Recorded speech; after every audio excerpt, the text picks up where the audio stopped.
Welcome everybody to the HolloTalk Podcast. This is Jetpack Nik, and I'm here with a special guest today, making her return.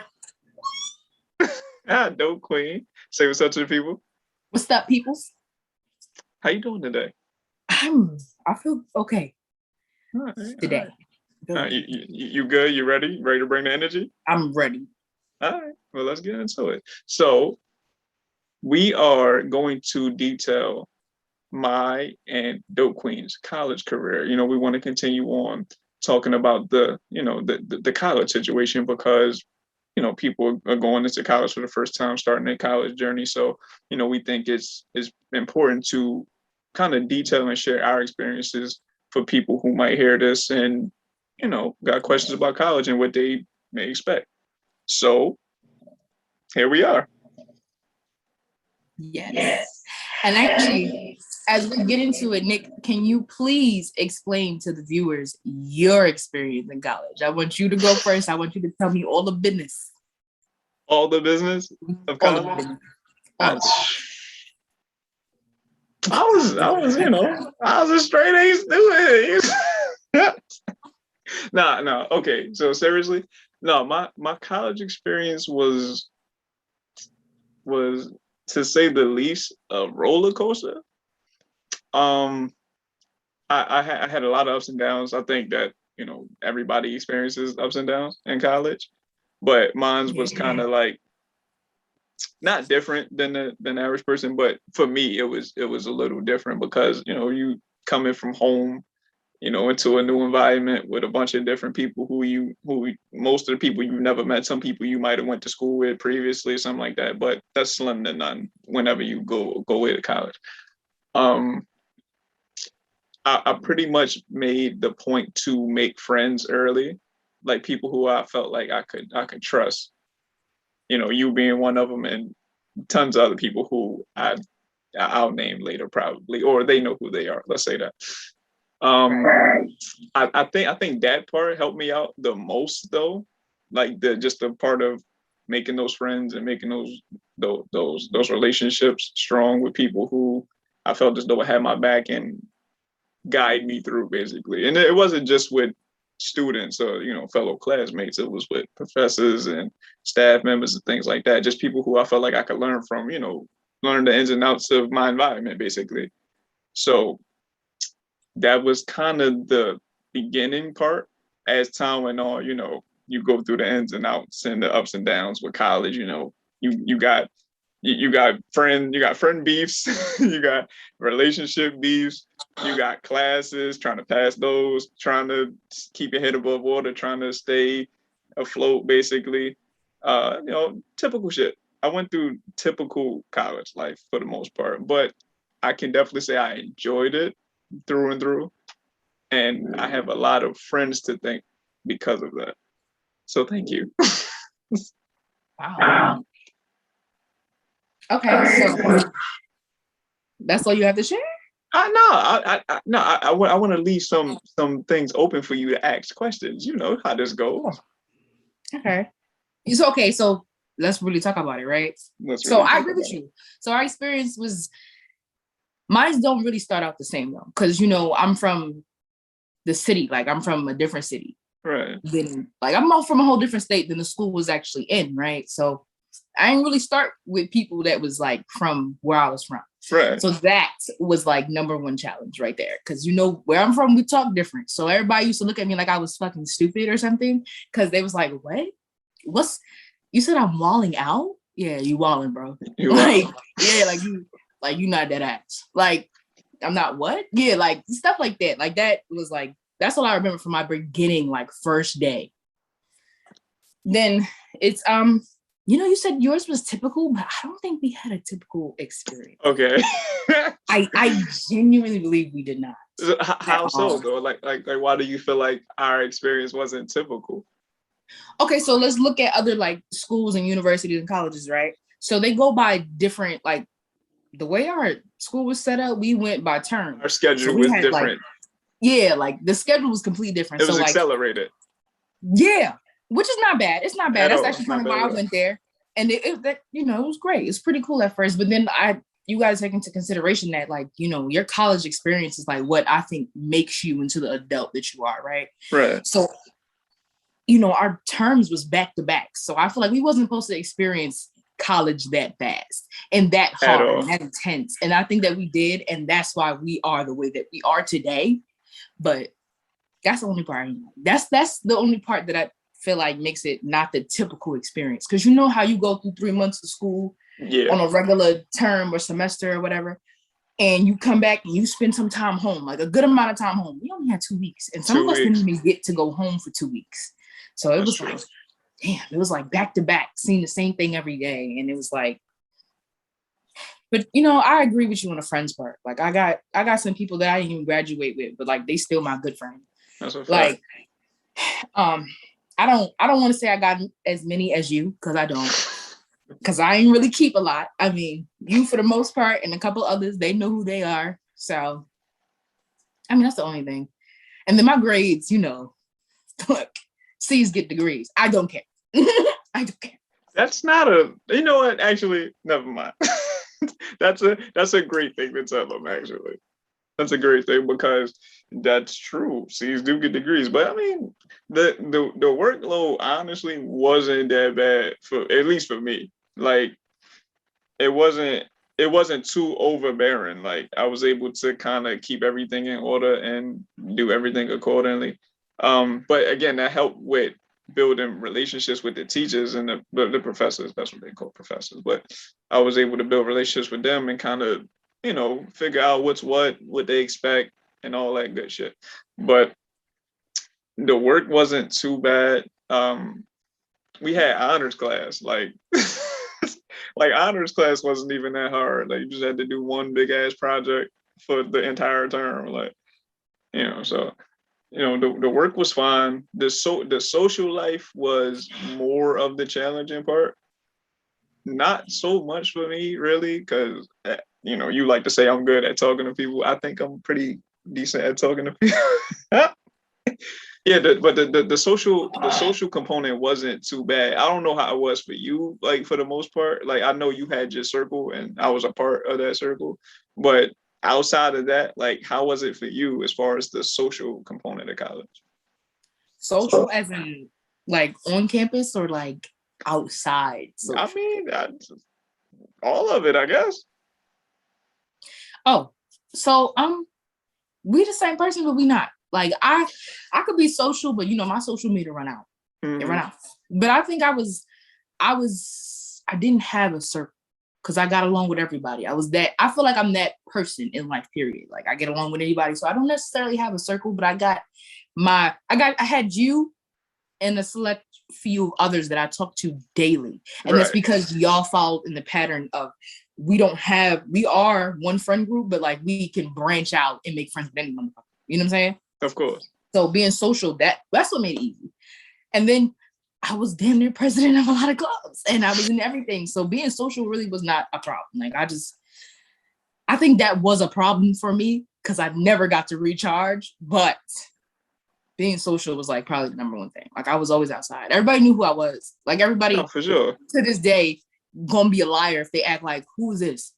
We're not gonna do that. Because you know who I be. And then like, wow, that's it. Like, I was very social.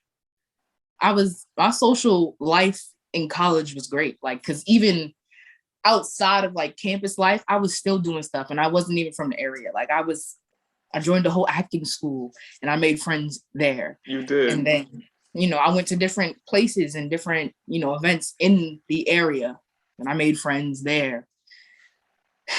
Ooh, maybe I was way too social. We probably should have talked about this a long time ago. This might be my problem.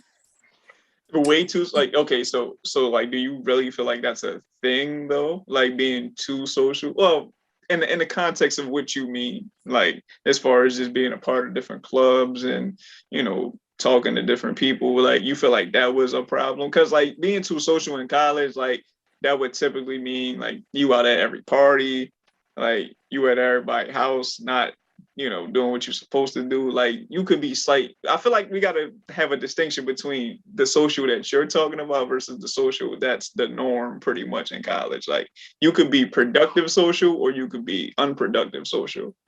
Okay, that right there was it.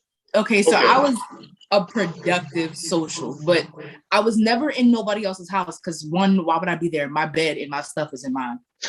Two, everybody was at my house. I will tell you that. That's why I was social. I don't know what I did to people or what I said that made people feel like they had to be in my space all the time, but it was.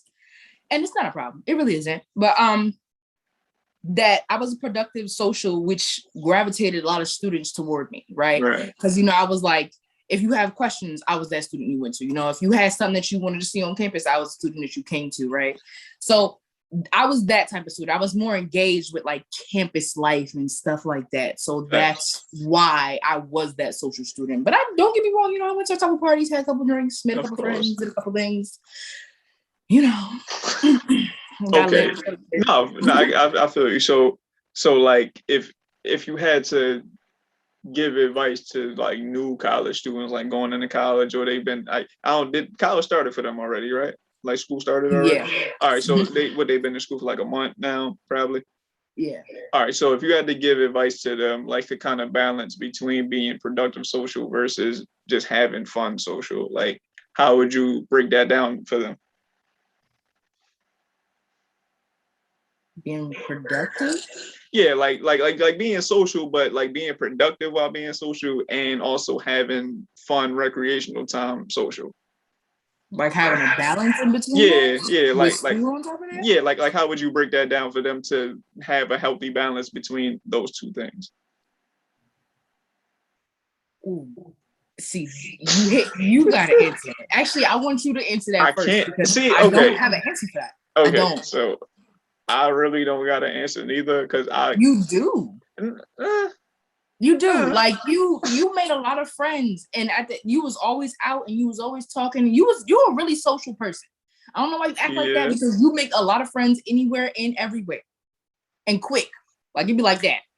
Okay, so I don't know how you did it like you had this full day, right? You you a meetings type of person. Like I got this meeting, I got to be here over here, and then even in your free time, right? You were still having conversations in which you was learning and taking and networking and stuff like that.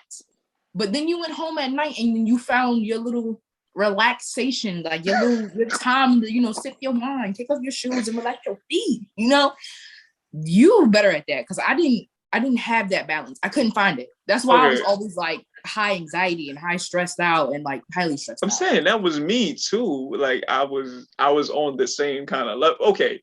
So like if I had to like break it down or explain it in some form of fashion, I would say basically what I did was I had like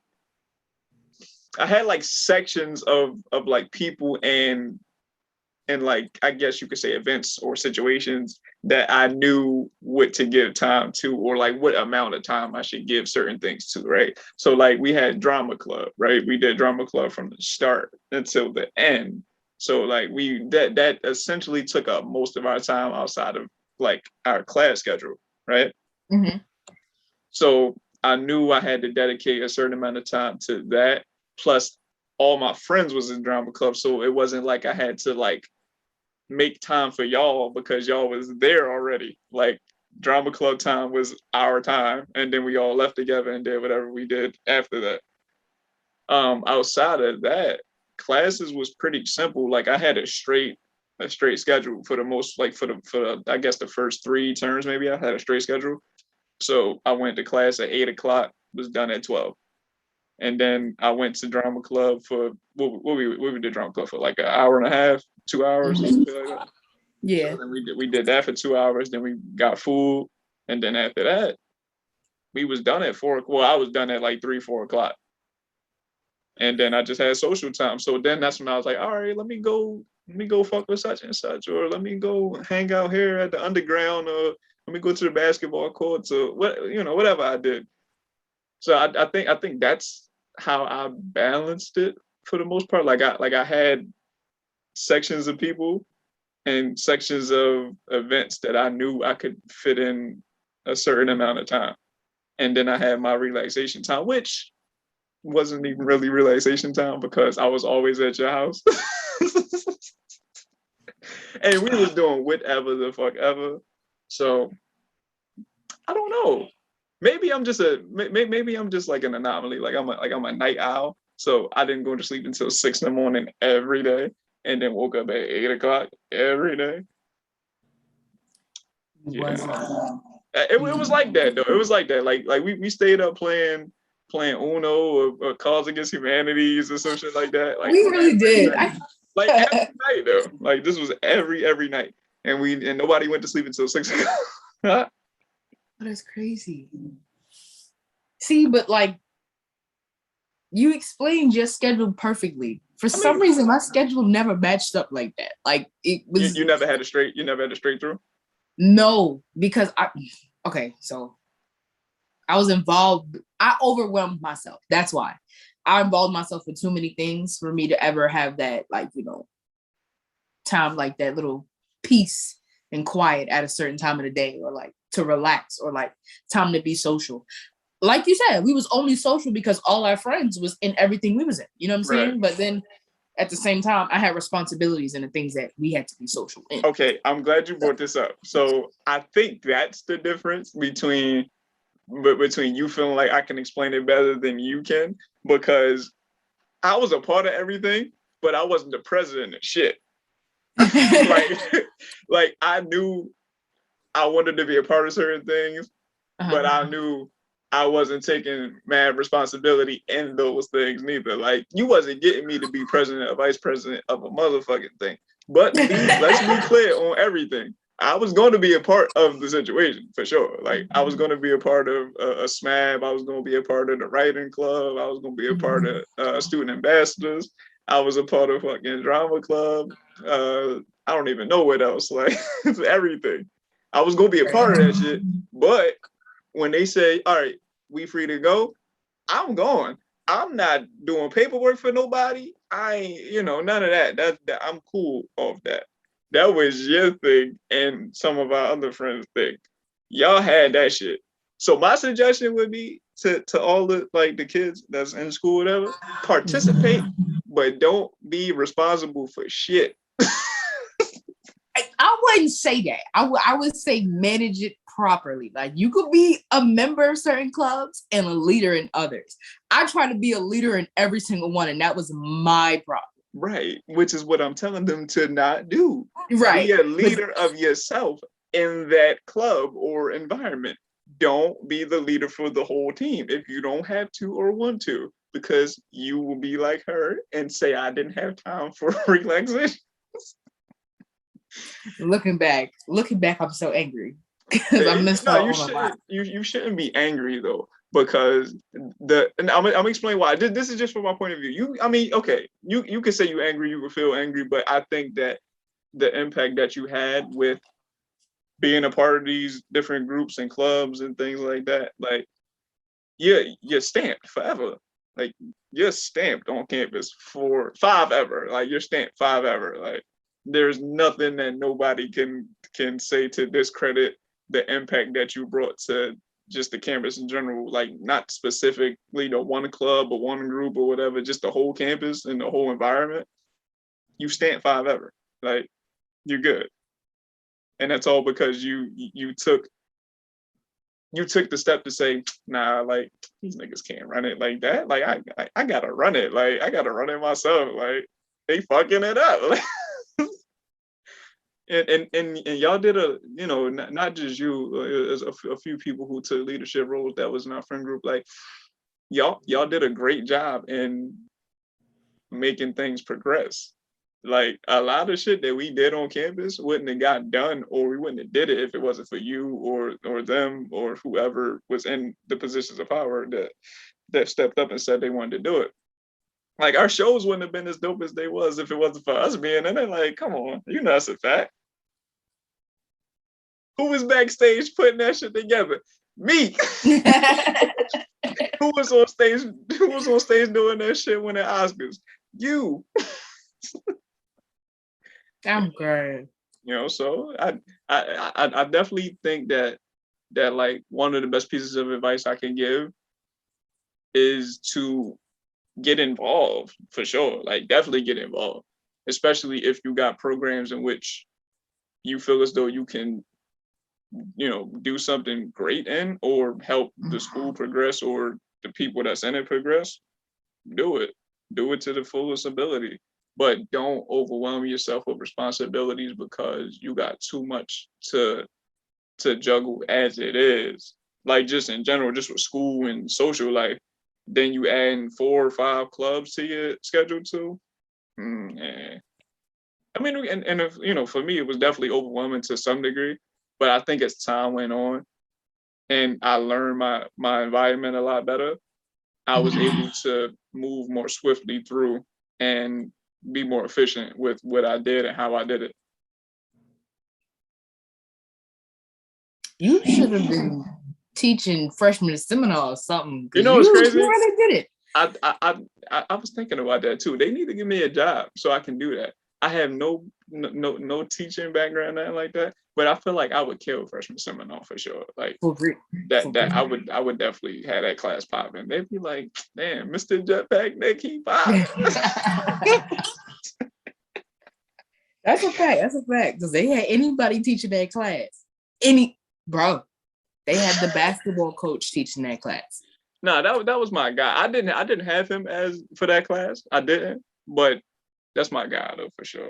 No, facts, because we never really had class. He used to just be coming like handy assignments and go home. There's nothing really to learn. Nothing made sense.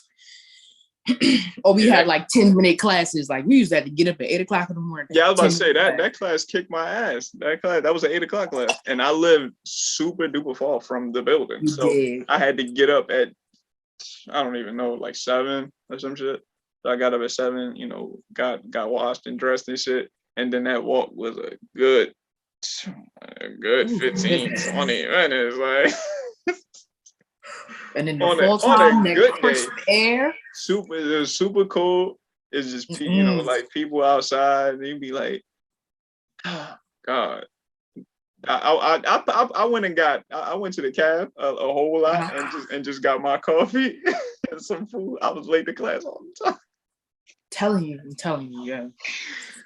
Coffee and ramen was your best friend in college. It will be. That's the lesson I'm teaching. Coffee and ramen, bro. It'll change your life. No, listen. The workarounds that we had to use for certain shit in school, like especially when it came to like the food situation and things like that, listen, when I say you need to get in good with certain people, you need to get in good with certain people because, I mean. So you want to discuss the calf situation? Because that was a different experience throughout the entire college experience. It was. So I don't know how, like I don't know how common that is for other campuses or other universities, but for us, that shit was changing like the weather. Like we had new staff members in there every term, basically. We had new menus every term. We had new rules every term. The cap situation was fucked up. Like I'm just gonna put it point blank period. It was fucked up. So clear example, right? Of if they don't understand fucked up. You know how a freshman 15 is the amount of weight you gain when you first get there? Students were losing weight because they weren't eating. That's how bad it really was. That's really why he fixed it, because nobody was eating there. Or people were getting sick because we were eating chicken fingers and french fries because that was the only thing we can stomach. Like that. And then it progressed into something else. And then that was not good because it was like a, serve yourself kind of thing. Exactly. It was basically like Subway. Like I want this, and this, and hope to God they made it right.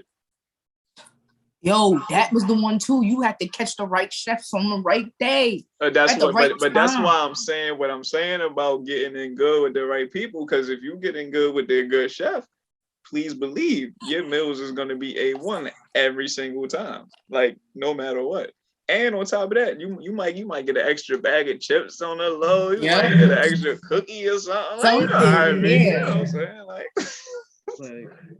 it was. I mean, I don't know. It was a the cab situation was. It was bad. It's even bad now. We don't even go there. I just hear students be like, "Yo, that's a fact. We don't even get to order food no more." Like I mean, I get it because COVID and everything. We can't. Okay, got you. Because we had so for the people that don't go to school with us or never went to school with us, we had at the end, you could come up to the chef and you could order a different sandwich or a different type of thing than that was already sitting there. Like you could have like orders made to go, made for you. So the line used to pile up. It like bad. Like we used to be stuck in that little rectangle space at the beginning of the cab line. It'd be like 50 of us just sitting in one spot waiting for one piece of sandwich, boy. Like that used to be the worst, right? So now they just got ready-made food to go. And it's not good. I saw a student post the other day that she got a raw chicken sandwich, like from the caf. And I'm like, yo, y'all only got about 15 students living on campus. Y'all can't even get it right now? Let's really talk about it. No, let's not. So like I feel like our saving grace was we went to school around everything, like as far as like food options. So we had McDonald's right there, we had Wendy's right there, Domino's, other pizza store. I don't even know what else. We had the supermarkets around. So I feel like that was like our saving grace for the most part, because it was definitely nice where Wendy's and McDonald's was saving a brother life. You feel me? Yo, it used to be 1:00 in the morning. 1:00 in the morning. Everybody used to be like, yo, we out to McDonald's. We used to all pile up in one car and just order food back to back. It used to be crazy too. And then in the diner, nobody who went to school with us could say that diner did not come in clutch. Like, I never ate there. See, that's the thing. I never ate at Squeaky. I never ate there. You never did? I've never ate at Squeaky. At least I don't think so. No, actually, I'm lying to you.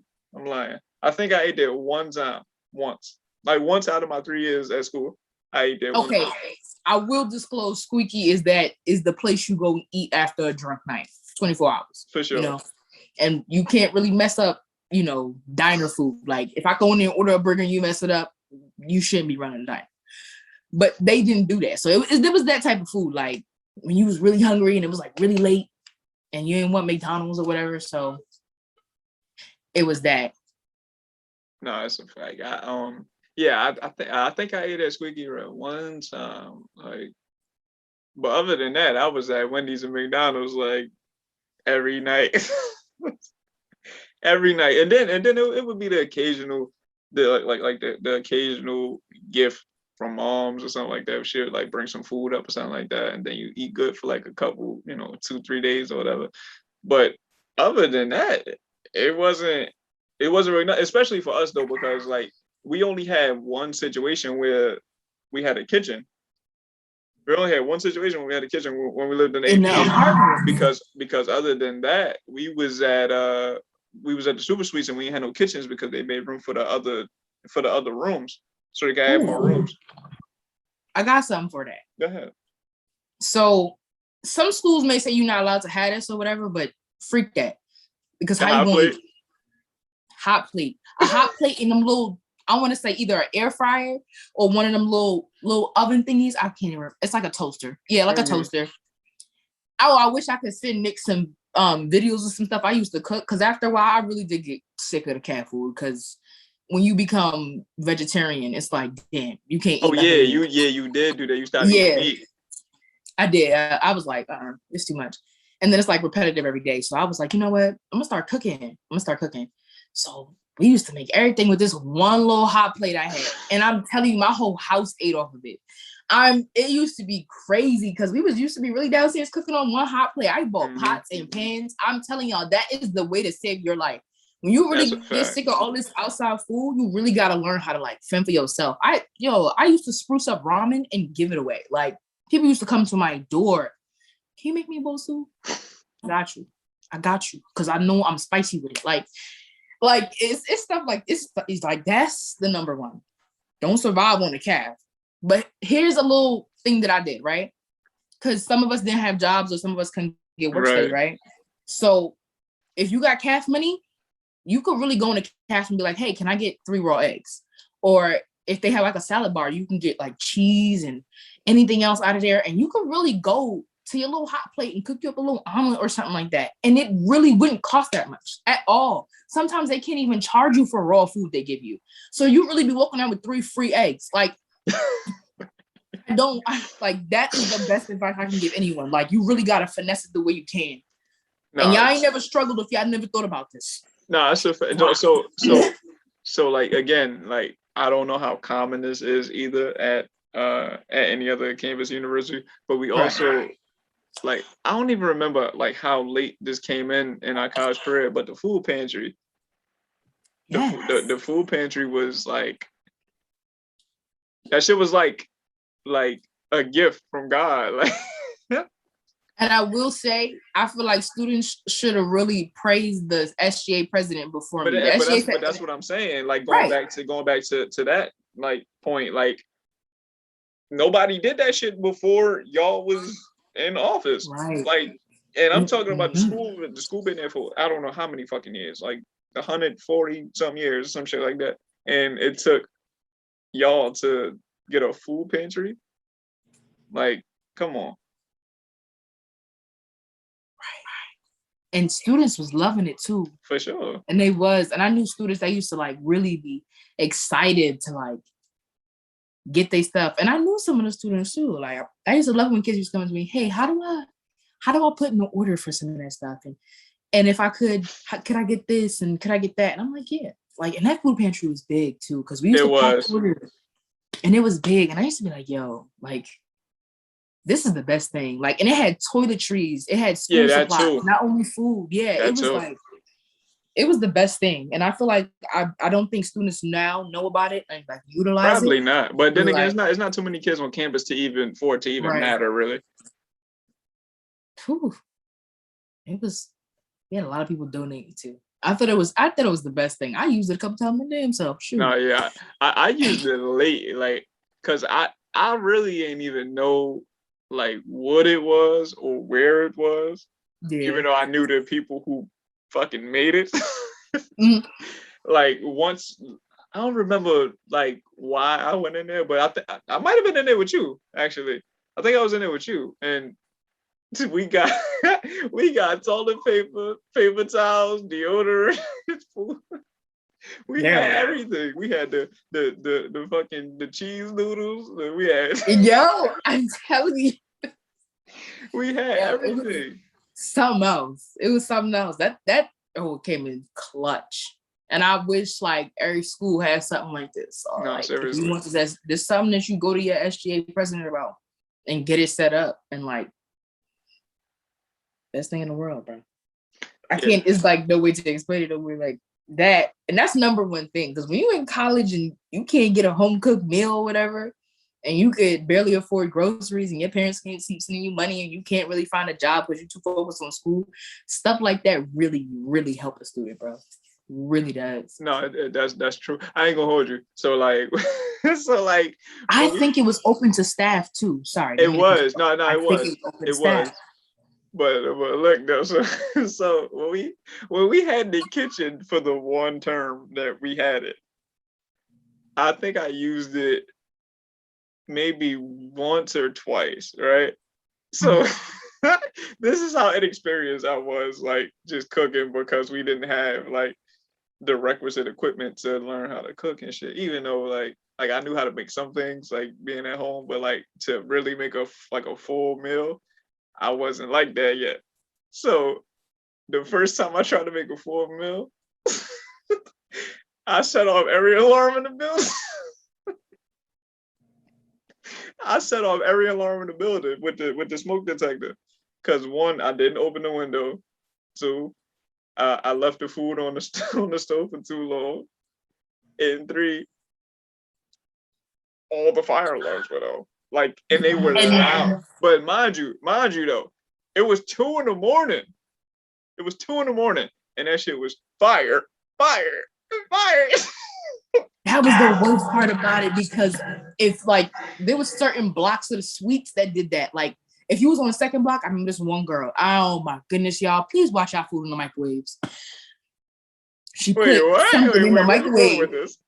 No, because she put something in the microwave, but like walked away from it, or like didn't put no water in her cup of noodles or something. But it set off an alarm, and that one alarm sets off all the alarms in the suites. Like that's what certain. Oh my god, that was the worst thing in the world. That's how it was in the apartments too. Like if you had if you had one of the renovated ones, you set up that alarm, the whole one. The people across the street who lived across the street from the school gonna know you set the building on fire. That's how loud that thing was, and it was ridiculous. Like, I mean, thanks for saving my life, but come on. No, I ain't know what to. So like, I think like on the fire alarms at the school, like it was like this button or some shit, or like this thing you had to pull, but I ain't know about it. So security had to come and pull the thing or press the button, and it shut everything up and shit. But I'm like, yo, it wasn't nothing I could do. Like it wasn't shit I could do at all. But like I said, you have those kind of like experiences and those kind of like funny moments, like where you look back and be like, yo, we really was on some bullshit. You feel like you was on a lot of bullshit in school?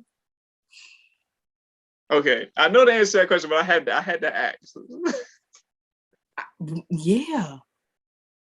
Yeah, like throughout my entire experience, I was really on some bullshit. I was bullshit in what sense? You feel free to explain that yourself. No, I need you to, before I show my.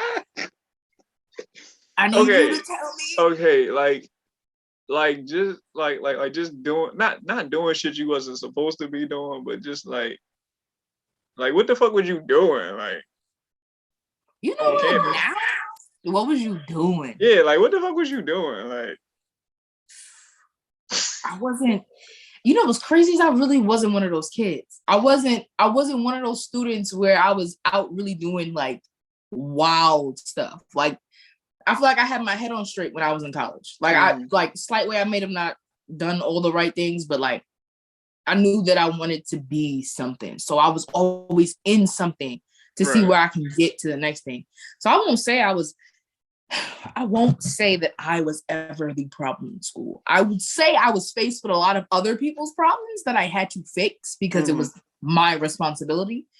But I wasn't out here being crazy. I'm out here being crazy now because now I'm pretty to whatever. Like I'm walking around with pink hair, y'all. Can y'all see it? Yeah. And it's wavy too. And it's wavy too. It's wavy too. All right. Oh. And I got these piercings and stuff. Yeah. But kind of going back to that when you said it was like your responsibility to kind of handle other people's shit. You was an RA too, right? So that essentially is your responsibility to take care of your crib or whatever cribs they assign you to be responsible for. So kind of talk about that, just because I wasn't an RA. I was like an honorary RA. I was cool with all the RAs. Right. All your friends was RAs. All my friends was RAs. But go ahead and like talk about your experience as an RA and like just some of the things that you had to do and things like that. Okay. So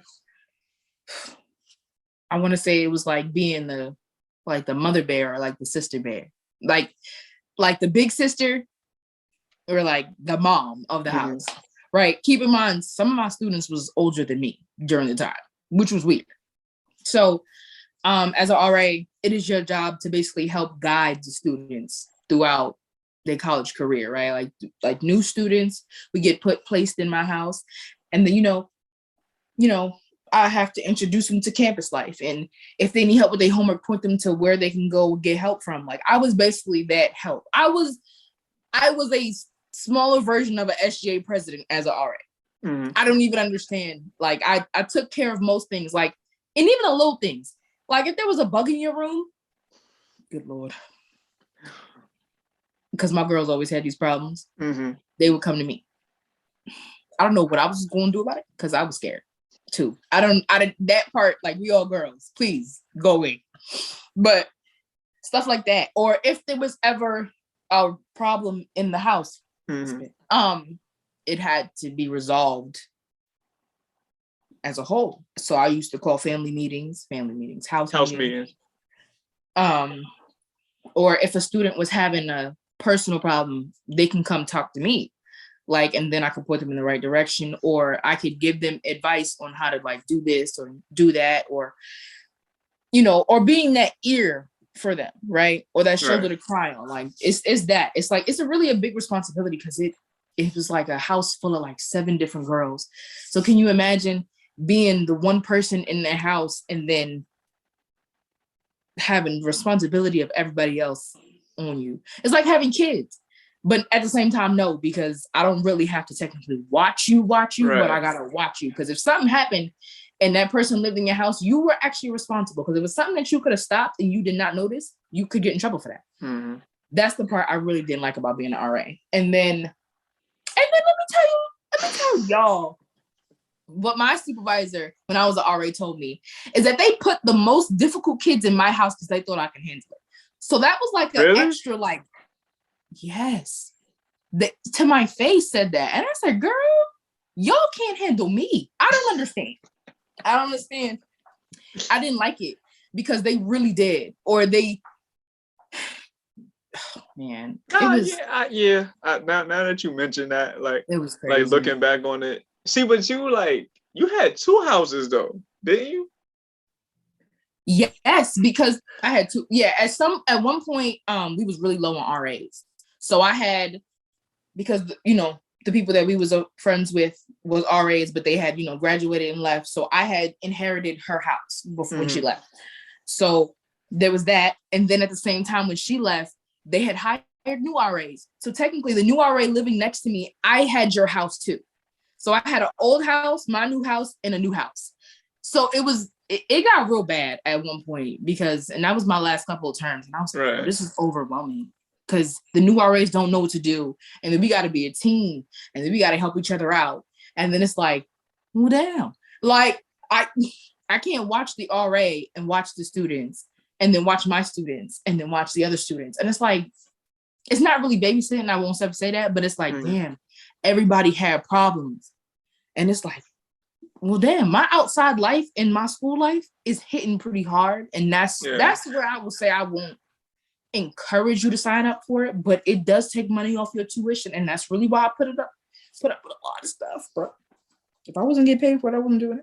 So sorry. So given your experience, good and bad, as an RA, like if you could do it all over again, would you still make the decision to be an RA, or would you not?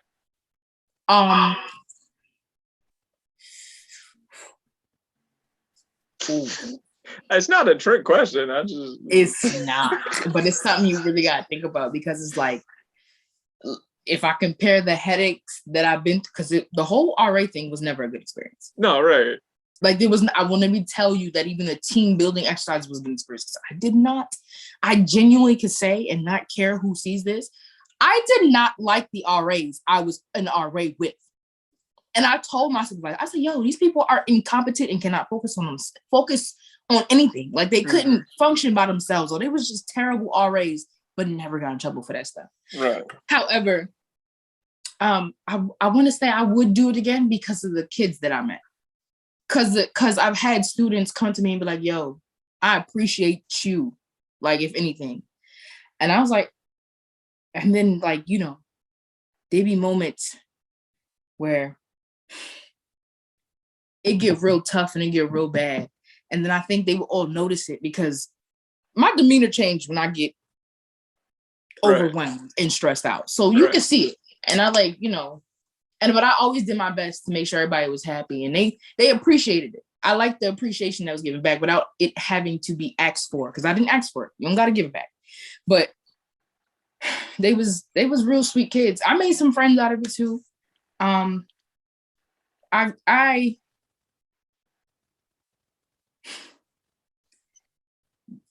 They helped me experience things I would have not normally experienced if I was not in it. So maybe, yes, I would do it again.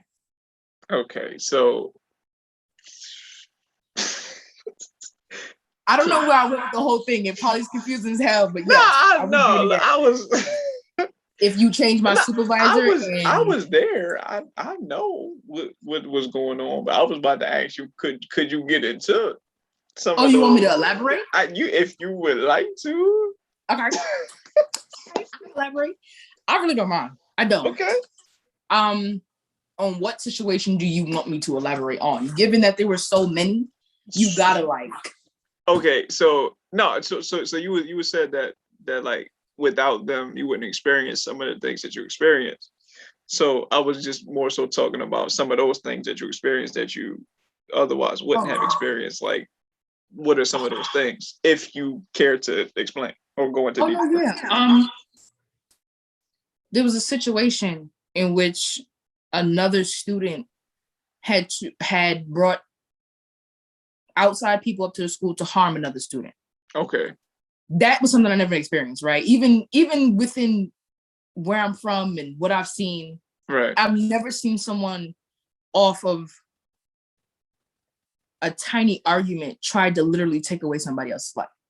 I thought that was like something so outrageous. And you learn to experience there's a lot of liars in this world. A lot of good acting liars.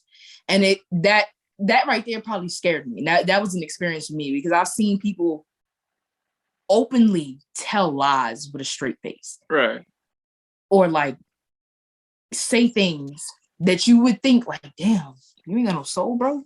Like, I don't want to say it out loud because like it's not a triggering moment for me, but it was traumatic enough that I'm empathic. So I know what the other person felt in that situation. So I can still kind of feel it. So I don't really like talking about things because it brings up those emotions. But it's like, I've seen, I had one student, and this is why it's so ironic. I had one student before, and nobody told me that she was, I don't want to say, she's prone to seizures. So you can imagine the night it happened, and I did not know what to do. We weren't trained for stuff like that. And I was never notified that this student had this type of condition. Condition. So that was like, I ain't never seen that before. I've never been that close to such a serious situation. And that I was like, okay, so one night it happened so frequently after it happened the first time. Mm-hmm. Remember, she could tell when she was about to get it because she would start twitching.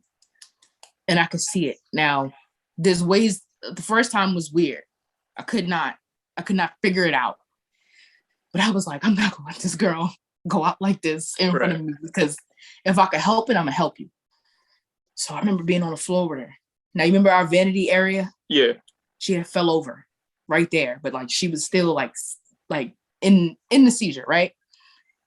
But they was like, yo, somebody got to keep talking to her. So like you got to keep her eyes open. So I'm talking to her and I'm like, look, it's me, it's Bree. Like, you know, Bree. And she was responding to me. She was like, Bree. And I was like, yeah, it's Bree, it's me. Keep talking to me, baby. What's up? Like that moment was like so scary, right? Because I had to keep your eyes open until the ambulance got there. And it took forever. Ooh, they made me mad. I was like, yo. And I'm on the floor with her. So she on the floor, but they holding her to make sure she don't like hurt herself or whatever. But I'm in her face with it. So it was like, damn. That's the situations I never put up with. Or I've had situations where we had students, significant others come to school and just break in the dorms and run upstairs and try to attack students. And it was like, and then I hate to talk about it, and I'm whatever, I really don't care. We had the most incompetent motherfucking security guards late at night. And that's when shit went down. Them motherfuckers was stupid as fuck. And I don't give a fuck because how the fuck I'm telling you. Yeah, right. But and they watch the cameras heavily on certain houses because they know certain houses is the problem house. Right. So on that camera that night, you could see me and another student running back into my apartment because it was already another issue we was trying to deal with. Running back into my house because we hear all this commotion. We get in the house. There's 7 girls upstairs. We got 2 other RAs trying to fight, to hold somebody back. And first of all, thank God for that RA. I don't know if you're ever going to see this, but I appreciate you because you picked that person up and you threw him out the house. Now, I know that moment made her mad, but like you did your thing, boo. But I was like, yo, because it couldn't have been me. And then, I can't even explain it. I can't. And then what pissed me off, and I'm glad I graduated after this. I don't care what confrontation you having with another student. Don't you ever bring your parent up there to confront another student. You bring them up there to talk to people that work for the school. You feel me? Mm-hmm. Like, I've seen a 40-year-old plus woman come up to the school and knock on all these doors to find the correct student to press basically a child about a situation that never made sense, about a little argument. And that was the same parent that brought 2 individuals up there to hurt another student. That's why I was like, yo, this is an evil world. That's why I feel like I wouldn't do it again. But this is the experience I've never experienced because I was like right in it, like face to face with all the bullshit. And I feel like that's why I low-key hated everybody because I was like, yo, y'all childish. Y'all childish. This is not for me. This is ghetto. I'm ghetto, but this is a different level and I don't want no more parts. And it only made it worse because nobody was from the same area. Because, everybody talk different. Everybody move different. So you'll never know nobody how their body is.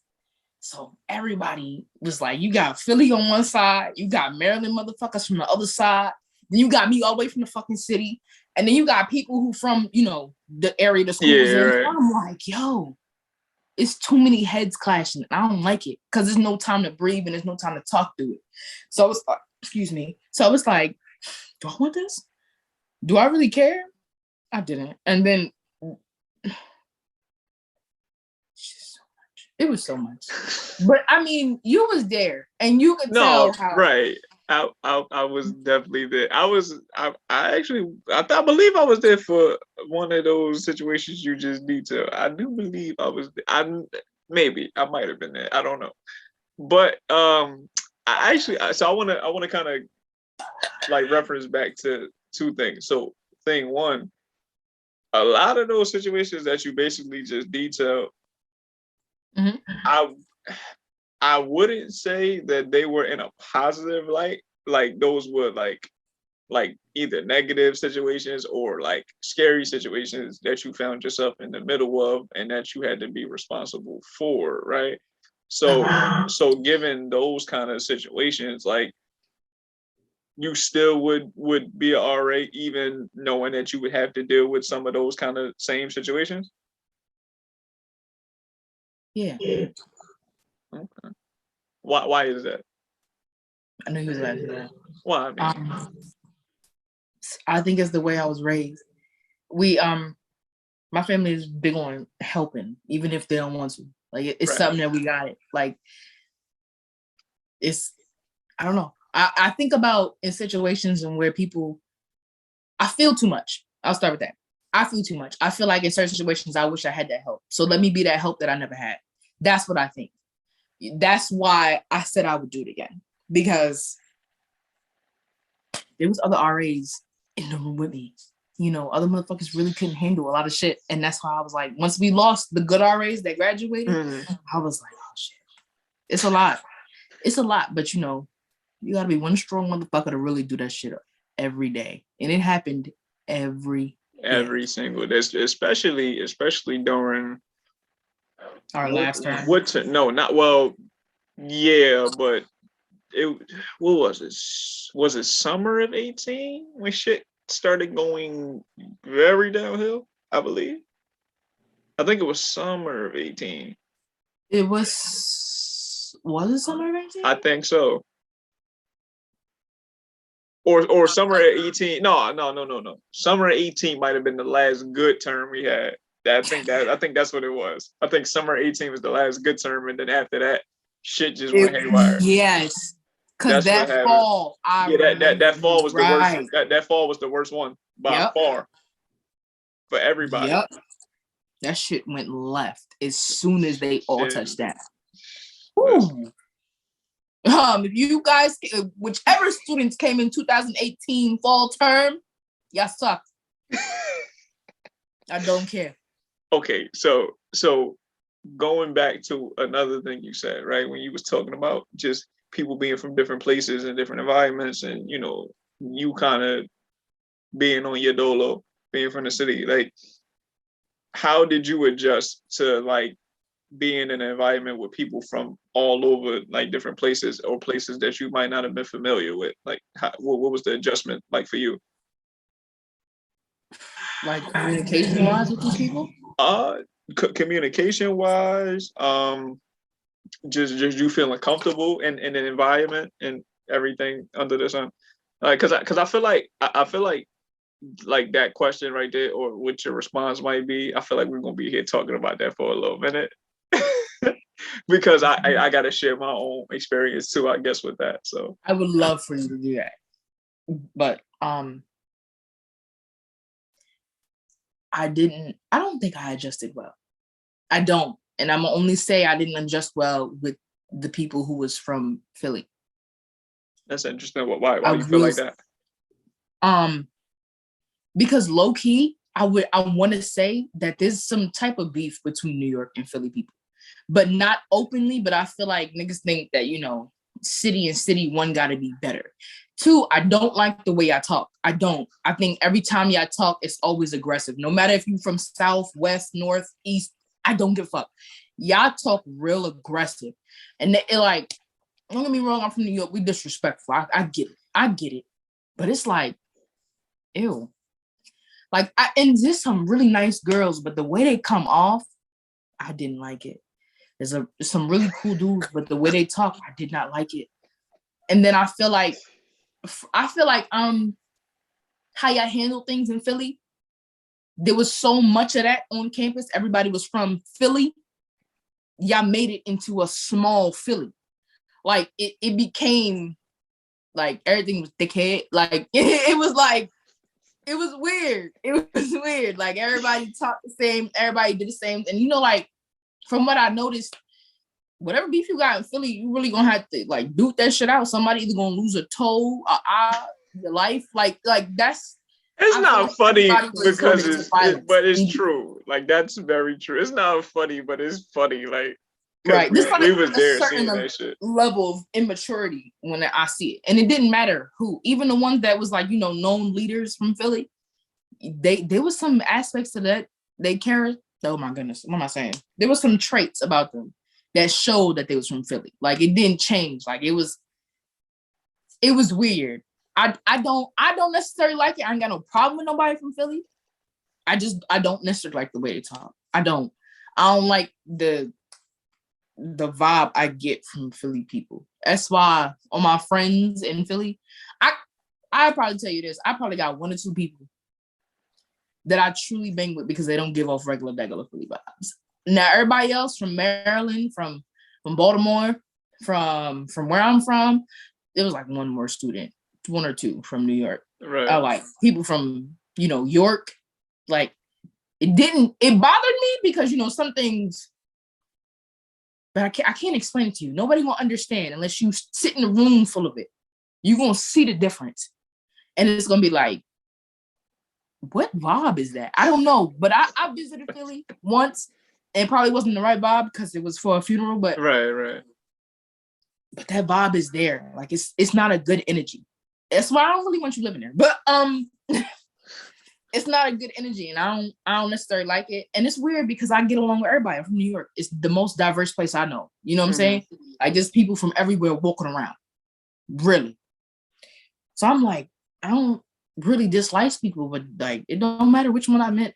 We could be cool, but we can never be like happy friends. Because everybody the same. I'm sorry. Like y'all get your hair parted the same. Y'all walk around with them big ass eyelashes. Niggas really either walk around with sweatpants and t-shirts or like y'all, I mean, it's either you got the best fit or you got no fit. Like it didn't make sense. And then y'all beef with each other, although I feel like Philly makes Pennsylvania. I give y'all that. Nobody give a fuck about everything else, but you from Philly, you cool. Like y'all are Pennsylvania. This is y'all state. You know what I'm saying? I give y'all that, but I don't know. I can't do it. I'm sorry. I like it. Like I said, ain't no beef. I don't. It's not my cup of tea. I say that it's not. Y'all are not my cup of tea. It don't matter male or female. Y'all just not my cup of tea. I don't think we match together. I feel like I'm a city person. Y'all small city is what y'all know. Philly is a city. But I'm big city. Philly's yeah, but I'm a big state. City, like I'm like okay. I said y'all state, but y'all are placed within a state. But New York City is like, but New York City is like the same thing. Like anything. Don't compare New York State. No. I'm about to. I have. Y'all got SEPTA. We got MTA. No. Don't do that. No, listen. I have full. I can speak on this. Like I have, a full. Yeah, talk your shit. Yeah, I told mine. Please go ahead. You enlighten me on how you. No, so New York City and Philly is like the same as far as like anything outside of the city. Like it's relatively nothing. Like upstate New York to New York City is Canada. Like it's not a part of the state. Like you know what I'm saying? Like shouts out to Buffalo for sure. They got my favorite rappers and all that. But like to the average New York City person, upstate New York is Canada and everything else doesn't exist. Right? Is this true? This is true, right? No. Well, this is not true. This is no, because if you would explain it differently, like if you would have said Long Island is not part of like but I'm saying, but like Long Island is like a part of the city, but like the five boroughs don't really claim Long Island like that. Y'all barely claim Staten Island. Barely. Yeah. But that's my point, though. Like anything outside of the city is not nothing. Like it might as well be its own state. I mean, no, but we fuck with upstate though. Like Albany, Syracuse, we fuck with upstate. Not you lying on this podcast. Don't you lie on this podcast. Because I'm not, but I'm telling you from my experience, like low key, you like I ain't never gonna trip about it. But long as they don't come to the city acting like they run shit, there's a difference. As long as they don't come to the city acting like they want some big money shit, relax that. Cause we run this shit, but we accept y'all niggas. Cause if Albany ghetto is shit, I don't understand why people think upstate not ghetto. It's just more trees out there, Mm-hmm. Like it's the suburban area from the city. Like I don't know how to explain it. No, to me you don't gotta explain it, but to the people you might. I mean, yeah, but it's we accept upstate motherfuckers, but we don't accept Long Island motherfuckers. There's a difference. We don't accept y'all all the way, but we accept y'all backwards. Like that's incredibly backwards. Like you like how do you accept Syracuse, Albany, White Plains, Buffalo, and everything else upstate, but you don't accept Long Island? Like the math ain't math in here. I mean, if you look at it, right? Okay, so from inside the city, we got Queens, Brooklyn. Mm-hmm. Now you can say Manhattan. Well, Manhattan is. I mean, we're gonna say Harlem. We're gonna say Harlem. And Washington Heights. That's what we're gonna say. Okay, all right, cool. Right. So Brooklyn, Queens, Manhattan, and the Bronx. Mm-hmm. So Staten Island is not claimed. I'm gonna give it to Staten Island. Okay. Long Island can eat a dick. Staten Island really can eat a dick too, because like if I gotta take a bus to get to, a fucking boat. Yeah. If I gotta take a boat, you're not a part of it. Yeah, you're not a part of it. I get it. If I gotta drive an hour to get out to you, you a dub. I'm not, like you're not, and they're not city people. Like you could tell when you meet somebody from Staten Island or Long Island. Bougie as shit. I don't give a fuck. I'm not wrong. Y'all bougie, y'all stuck up. I don't like it. And then like we can give them boroughs to fucking Jersey. They can have them. Like that's what we think about. Like y'all just I don't know how to explain it. But anyway, I get it. No, I get, but like so you so you really just didn't feel like being in an environment predominantly filled with people from Philly with the occasional Maryland person sprinkled in there, or the occasional Jersey person sprinkled in there. Like, you just didn't get along with that environment. No, I wouldn't say I never say I did not get along. I necessarily did not like the mindset they carried. Okay. Because okay, so let's say this. 20% is other. 80% of that motherfucker was Philly motherfuckers. No, that's true. And it's like, if there's a group of people all of that one mindset, that's what that school becomes. That's what that environment becomes. Like, predominantly, like mostly, right? That's what I didn't like. It became its own little thing. And then everybody did all the same dickhead shit, but it may have been cool and normal to y'all. But from the outside and us looking at it, it was like, ew, what the fuck is that? I'm saying, like, I can't explain it. Nah, you're explaining it pretty well. So, like, without being disrespectful. No. I get it. So you felt like the fact that it was so many people from one place, like that served as a detriment to the progress that the school was making, as far as just like on campus type environment, or just the feel and the vibe of being on campus. It did. It changed. It didn't help the school at all that everybody was from that same area. And then, because like, you go away to college to learn, to get new experiences and shit like right. that. But you're not when you were already still in the same environment. You feel me? Basically. So like, you made it a second home, a second Philly, and that's cool. Whatever makes you comfortable. But you're not stepping outside your comfort zone. You're not trying to be better than, North Philly. You're not trying to be better than South Philly. You're not trying to step out of that. This is what I know, so I'm gonna stick to it. That's what I don't like. And a lot of y'all got that mentality. And that's why a lot of people, to me, didn't really make it far. Or like, yeah, I would agree with that too. But it's not all. Don't get me wrong, it's not all. But it's majority. That's what I'm saying. No, yeah, like, from what I've seen. I would definitely agree with that too. Like especially early on, like. Mm-hmm. A lot of people that was there turn 1 was not there turn 2. The niggas that was there turn 2 was not there turn 3. And I'm like, wait, what the fuck? Like, that's what I was like. Jimmy, Jack, and Chris was just in my class. Like, what the fuck? Like, where they go? Like, not no more. Yeah, I do think that a lot of people weren't in a not healthy environment, but an environment where they could thrive. Like, it was right. it was too familiar. It was too normal. It was too comfortable to a degree. Like, to say the least, it was too comfortable, and people wasn't able to kind of step out of that comfort zone, right, and blossom into the people that they could be if they was in a different type of situation where they didn't have that to kind of fall back on. Like, you had to you had to grow as a person. You had to adjust and things like that. Like, I think for me, like me being in that environment, like, I was able to adjust pretty well. But then again, a lot of the people that's in my friend group, everybody's from different places for the most part. Like, everybody's from different places. Like, I'm trying to think. In my friend group, I got New York City, Philly, I got Maryland, I got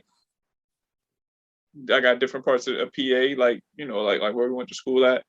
Got a couple Jersey people, so like I was like with everybody for the most part. Like, I wasn't just cool with the Philly people. I wasn't cool with just the New York people. I wasn't just cool with the Be More people. Like everybody, I basically took the best of every city and just said, "Come on, let's go!" Like, but right, and that's why our friend group was like that, because we could branch out and be friends with anyone. Right. Like, we were more accepting of others than others. So, not accepting. I would say we're very good at code switching. That's what our little group was. Like, we're good at talking to everybody and appeasing most people. Speaking of which, like, I'm like surprised I didn't even bring this up, like, just knowing who we are and what our experiences was on campus. But We also like even though we went to school with a lot of people from the city, a lot of black people, we also went to school with a lot of white people in a predominantly white area. So I'm gonna come to you again, and you can ask me the same question too. But I'm gonna ask you, being that like I don't know, but you can clarify for me. Like if this was like your first time really being in a predominantly white environment for an extended period of time, like how was it for you being in that environment? Okay, that's a good question. I know. You know what? I experienced new things, and I did meet some people that, you know, were like, you know, good in my eyes a little bit. But it was, I feel like that right there, anywhere, no matter where we went to school at, any predominantly like, you know, area, white area, is going to be hard to live in for anybody colored. So, it was difficult. It was difficult because, oh my God. Let's really talk about it. Okay, so the parts that I didn't like is, you know, we weren't a fully black school, but because we had white kids. But, you know, some kids didn't really like the fact that we was a little loud, or we liked to party on Friday nights, or they didn't like the fact that, you know, when we pulled up in our cars, our music was bumping. You could feel a bass through your motherfucking window. Like they, oh gosh. And then there was some students. Oh, I feel like, not to make this anything political or whatever, because it's not, but after, what's his name? Presidency, after he became president, that's when it got worse. That is when we ultimately were scared. And it was scary because some of our professors was, you know, supporters of that man. So it made it hard. Was supporting, homie. And a lot of professors were white, and it was hard to communicate with them, and it was hard. It was hard to communicate with, you know, people in that area sometimes. And, you know, we wasn't the most liked kids, even the ones that didn't do nothing wrong. People who lived across the way it was the most, you know, it had somebody on it, but like they didn't like us. And then, you know, you can't drive around that area at a certain time because you got your car parked somewhere, somebody gonna call the police on you. And then Pennsboro is not friendly at all. At all. And if y'all see this, y'all are the worst police department I've ever seen, because y'all got some very incompetent and disrespectful workers. Not all. Some of y'all really did y'all job. That night that shit went down in my house. The one that came, if you remember me, you did your shit. You put your foot in that, baby. You deserve a medal. However, some of them was real aggressive with students. And I get like who they were and what we said and stuff like that, but some of them didn't take consideration that, you know, we technically kids, bro. We just live in life. Like, it was scary. And then you ever like, I remember this one experience I had, and it didn't make no sense to me, because I was like, what, 19, 18, probably when I first got out here. We had walked into a T-Mobile store because, you know, my friend needed to get her phone fixed. So my room. This is way before anything. I was a freshman.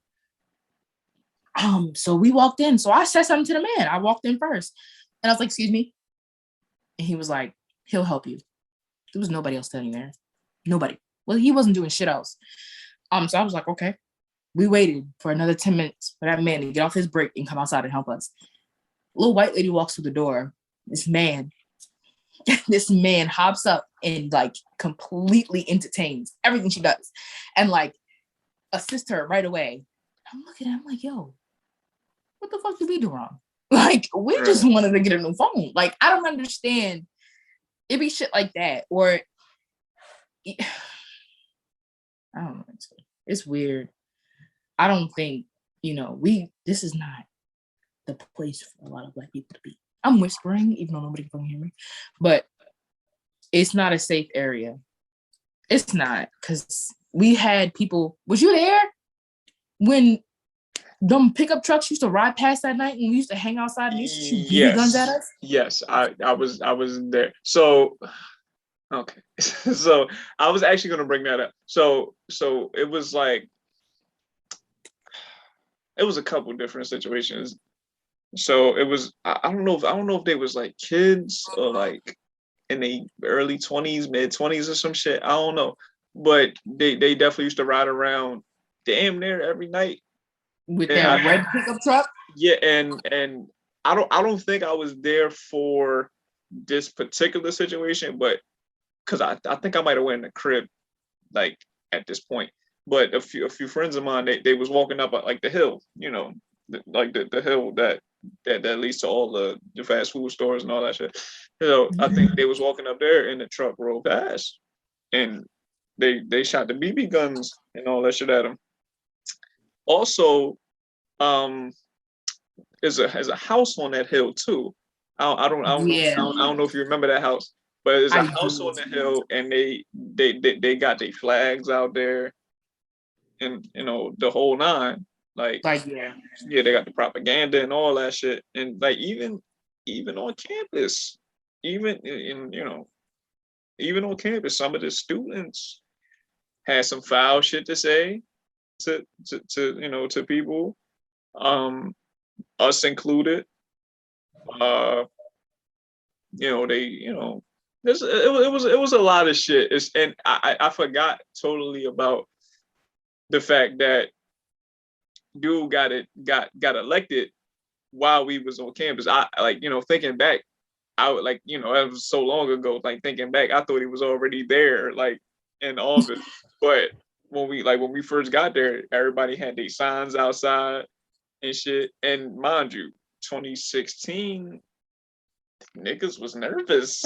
Like ain't nobody know like what to expect if the votes went where they went ultimately. And once they did go where they went, we didn't know what to expect as far as our safety was concerned. Because coming up there, niggas had their signs already in their lawns and everything, and like you said, we was already experiencing, the pickup trucks and the BB guns and all this shit. And then they, like the house got the flags and all that. Like we done seen all that already. So when dude got elected, we ain't know what to expect because the fucking people that they live basically like 3 feet basically across the street from campus. So nobody knows what to expect. And that was a very uncomfortable position to be in at fucking 18, 17, 19, however old we was, like, going into school. That was a very scary, traumatizing moment. That's our first time voting ever. Like, it's a whole lot of like first for us to take in. Like, this is our first time being away from home for the first time. Like, we on some solo dolo shit. We ain't even there a good 3 months before the fucking world just flipped upside down. Like, you know what I'm saying? It was a lot to take in. And then as time went on too, shit didn't change necessarily. Like, kids was coming in, thinking they was on some cool shit, saying the N-word and all types of shit. Like, nah, bro. It's like, no. Like we live with white people and shit. So, you try to, like you said, code switch, like, like you don't want to keep saying the N-word around white people because they're gonna think that shit cool, and then somebody say it, which they did. Now I gotta punch you in your mouth, like, but I'm trying to graduate. It's like it was a lot to deal with, and me and you specifically definitely experienced a lot of that. Like whether it was like non-intentional or intentional, like we definitely experienced a lot of that shit. And it was tough to overcome, but we stuck together, got through that shit, and yeah. Ooh. I mean, yeah, we did. Like, I don't know how we kept our composure, but whatever we got inside of us was gold. But but you see how like uncomfortable we was, because I remember that friend that said it.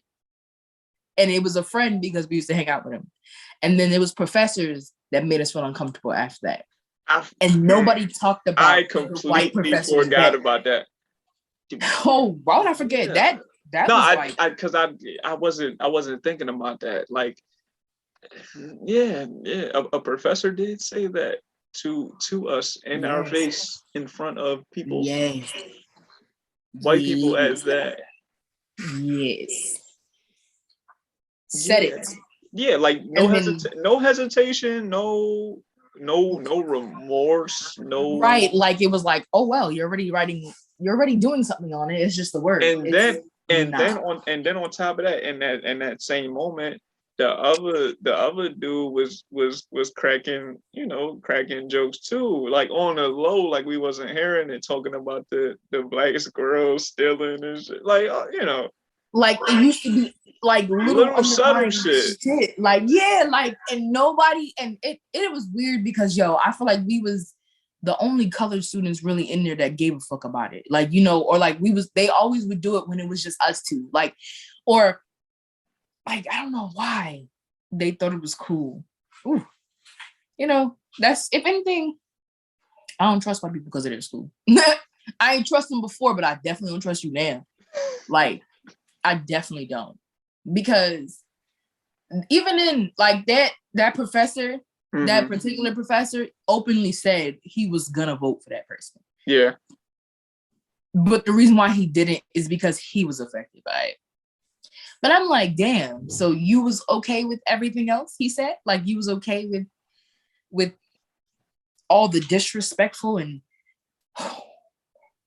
but I don't know. That's true. Looking back on it, it's like, damn, y'all really sat in a class and let you preach to me and teach to me, and I listened to you, and you this type of person underneath all that shit. And that's why I was like, did you ever? And it's scary because you expect your professor to have your best interest at heart. Yep. But when they got thoughts like that, and when they doing stuff like that, it's like, damn, there's no trust there. So now I'm spending all this money, but I'm not really learning nothing because I'm like, damn, are you even telling the truth? Is this real shit? Like, and what are you teaching me? Like, or it's like shit that you do for others, but you don't do for us. When it was things that we wanted to do, it didn't happen for us, but we had like plans, and we came to y'all with plans. We was like, yo, we could do this. But other students would be like, hey, we want to do this, this, and this. And it happened. It happened so quick and swiftly for them. It was like, damn, what the fuck did we do wrong? 100%. Like, and it was like, oh my gosh, like certain things didn't make no sense. Like so fuck it, I'm gonna just say it. So remember when we was trying to get what's the word, or what's the word? Was it called? Right. Well, they took the idea and called it Word Wednesday, but what we do on here, what's the word? That was the original plan. That's right. Right. Had for being at school when we was doing our podcast up on campus. Right. And we were gonna make it something big because this was during the time of the election. Everybody was using all these different words, and we wanted to have a clear understanding, and students really wanted to discuss. And we was gonna make it something big so students could really come and have their voice heard and stuff like that. But they made it into something so trashy that no one even showed up for y'all. Then put a white woman in charge. Then I'm just like, oh, and let's just talk about things that had nothing to do with students.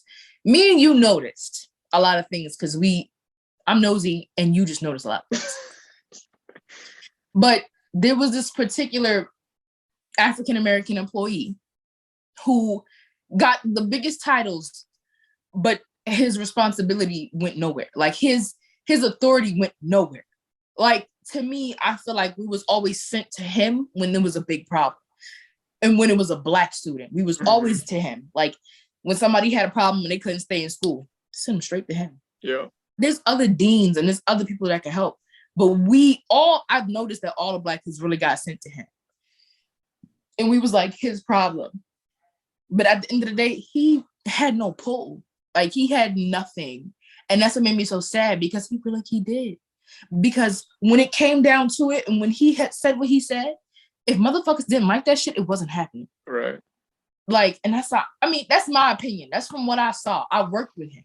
So I've seen people come in his office and say certain shit. And I used to be like, yo, how'd you be the biggest Black dude in the room and let somebody talk to you like that, bro? Yeah. Fuck you talking about? And then it was a lot. It was a lot. It was scary to just be walking around, because you never know which professor you could trust. And he was all white.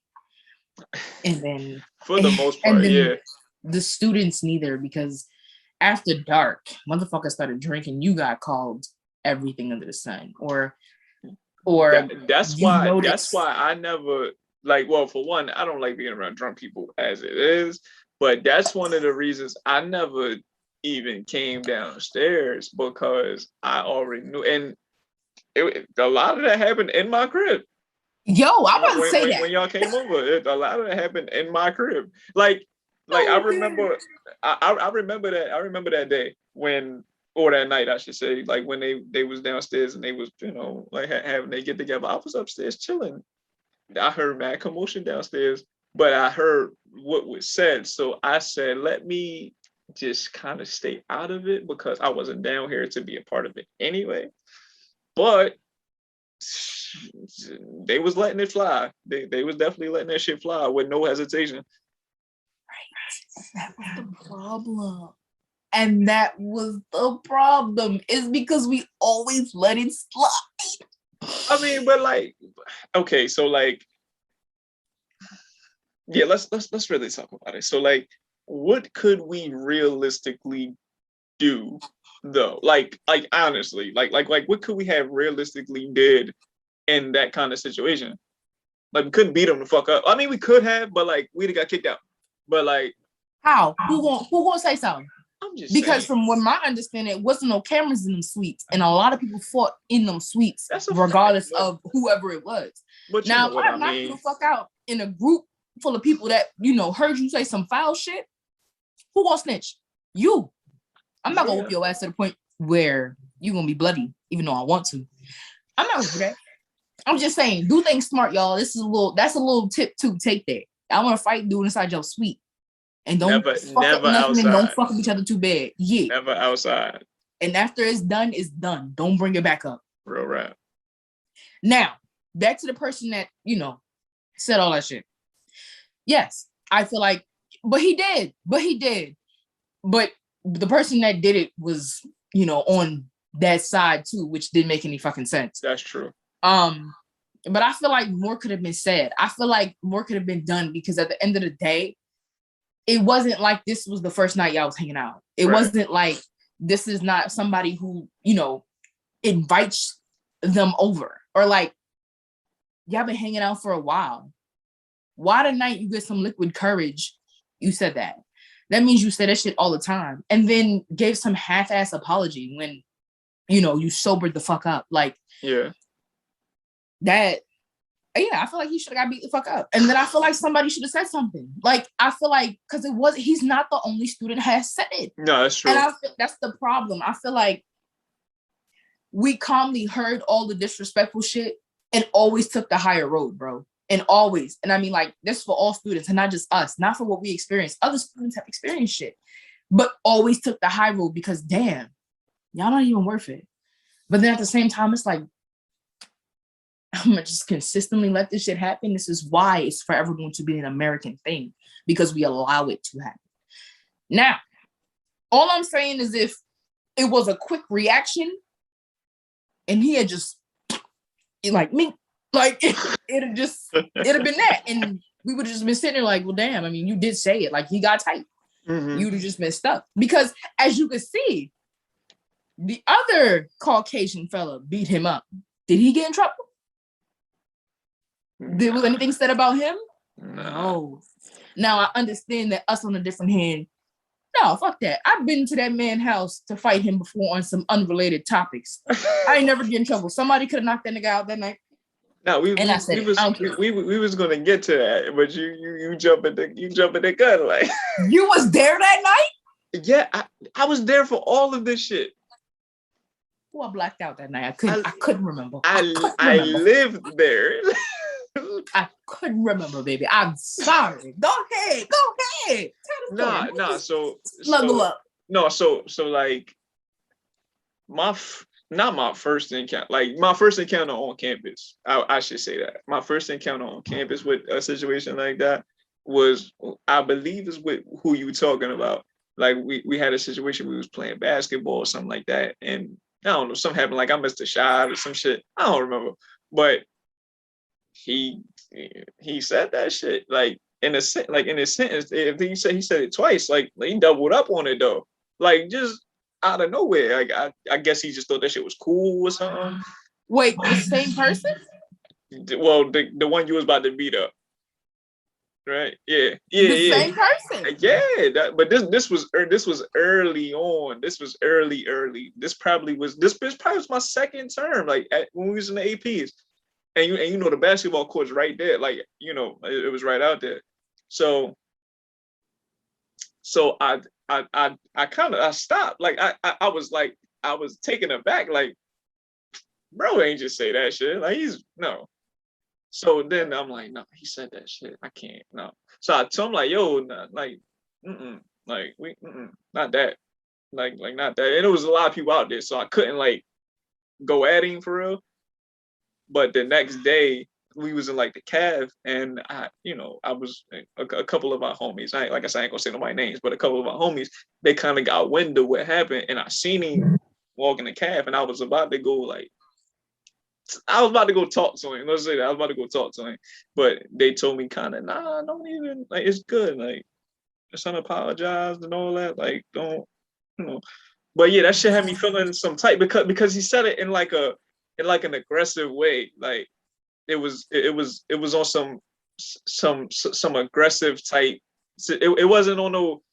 I guess there's no friendly way for them to say that word to us, but it wasn't like in a friendly manner. It was on some aggressive type shit, like as if he thought it was cool to say, but he said it on some aggressive shit. I'm like, yeah, nah, I got to put fist to face, boot to ass. Like it was on that kind of situation, like kind of how you was ready to beat something. But okay, but my beef wasn't actually with him, no, y'all. I know. For somebody else.